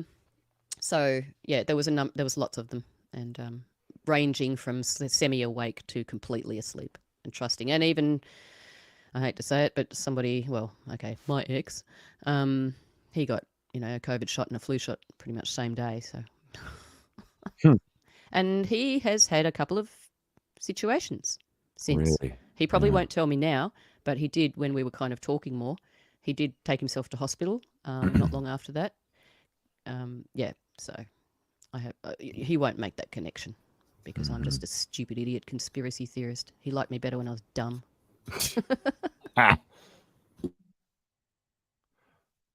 What you got for us, OG? Well, I was going to say, Stella, what happened to the people who chose not to be medical experiments over in Australia? Are things back to normal for y'all, or is it just been a big nothing burger and everybody just tells you to, you just move on, or what? There hasn't been, well, I mean, obviously there was a big deal at the time, and you guys probably saw all that, where people were being arrested in parks and just sitting outside or, half a kilometre outside our 5K zone, because we had a 5K limit at one point. So, no, I mean, actually now, I don't go out a whole lot, I'll tell you that. So I'm a bit stupid as to exactly what's going on around me, but it seems to be, I still see the odd person wearing a mask. I think they've tried a couple of times to bring back, introduce some new variant or what have you. But no, we're certainly not being asked anymore. And also, I discovered, which I didn't hear about until I found it completely by accident. Apparently on the 1st of June this year, I think it was Senator Malcolm Roberts, which is one of the guys we were just watching, got the health minister or whoever it was, the guy at the top that makes the decisions, to admit that there's no longer any need for mandates. Now, that's sort of something that you would think would be, I don't know if it was in the mainstream news, but I didn't see anything about it. And I kind of keep my eye on it a little bit now because of the shows that I do. But I don't remember anything like that. And I've asked a couple of people and they knew nothing about it. So that was kind of quiet. Yeah, well, they waited long enough for people to stop listening before they're like, yeah, we don't need to do all this shit no more. Exactly. I think that's a common strategy. Just wait. Just wait until people settle down and then say what you got to say to cover your ass. And also a number of the health ministers in particular that were the nasty people through all that, they've all stepped down. Well, not all of them, but most of them have stepped down and they've kind of disappeared. Like they're just out of the public eye. They've probably been put onto some other department. You just lay low for a little while, go down the bunker. Oh, they're all chilling. They're all chilling on a beach in Bermuda or something. Yeah. But I almost feel like what OG, underground. I feel like what OG might have been sort of halfway like alluding to, here in the States, we started seeing stuff about quarantine camps. Now, I don't think that was necessarily for the unvaccinated, unless I'm mistaken. It was more for people that were COVID positive. But I mean, was that as weird and bizarre and was that as big of a deal as it seemed like from what we were catching through Twitter and Instagram? Yeah. Was that the girl up in Northern Territory particularly that you're sort of referring to? There was a girl could be. Yeah, she was negative and she still got taken to this camp, and there were some people taken to a camp up in Northern Territory and had to stay for a few days, and it was outrageous. It was sort of like it was just I don't know. To me, they were just making an example, making sure that it hit the news. It was a fear-mongering thing, I think. But the fact that these camps have been built, apparently, and I have seen footage of people filming, like driving past filming, so that I believe that they are there. I haven't seen them myself. What's happening with them now, I'm not really sure. It's quite possible that after the flood event that we had in northern New South Wales in the beginning of last year, which was tragic, like thousands and thousands of people were displaced, it's possible that some of those people may have gone up because there were busloads taking people when the evacuation centres closed down. There were busloads of people just being taken somewhere. And I asked a couple of people, like one of them was a counsellor type person who had very involved. He didn't know anything about that. He didn't know that people had been taken off in buses. So that was all kind of quietly done. They were like bustled off up to Queensland somewhere. And I mean, that was the worst thing you could have done because these people were taken, not only did they lose their house and everything, but they were taken out of their area they were familiar with and knew people. So I'm not really sure what happened with all that. So I'm not sure if I answered your question, OG, but as far as like just, walking around, going to the shops or what have you, it's all kind of back to normal at the moment. So yeah, you can go about your business pretty much. I can't really find it right off hand here, but I do remember a video where it was some Aussies all masked up with like freaking hazmat suits on. Basically saying like, the guy in quarantine against his will is basically like, none of this makes sense. And the guy with the mask and the hazmat suit responds by saying it doesn't need to make sense. It's the law. Yeah. Something to that effect. I do remember that. I think it might have been a girl, but either way, yes, I remember that. That was, look, I don't know. I just feel like that was massive fear-mongering, really. Yeah. So you don't know anybody personally or even secondhand that got forced into camps? No, I don't. No. Yeah. Okay. Not even close. Well, that's halfway encouraging. Yeah, but the fact that they're still there, but I mean, that's millions and millions of taxpayer dollars have gone into these empty things. So I'm not sure why they're there. I don't know what's going to happen with them in future. I think that was just them putting it on the radar, like they do, like we were talking about before with the whole, if nobody says or does anything, well, then it must be okay. Compliance. Right. Consent. I don't know.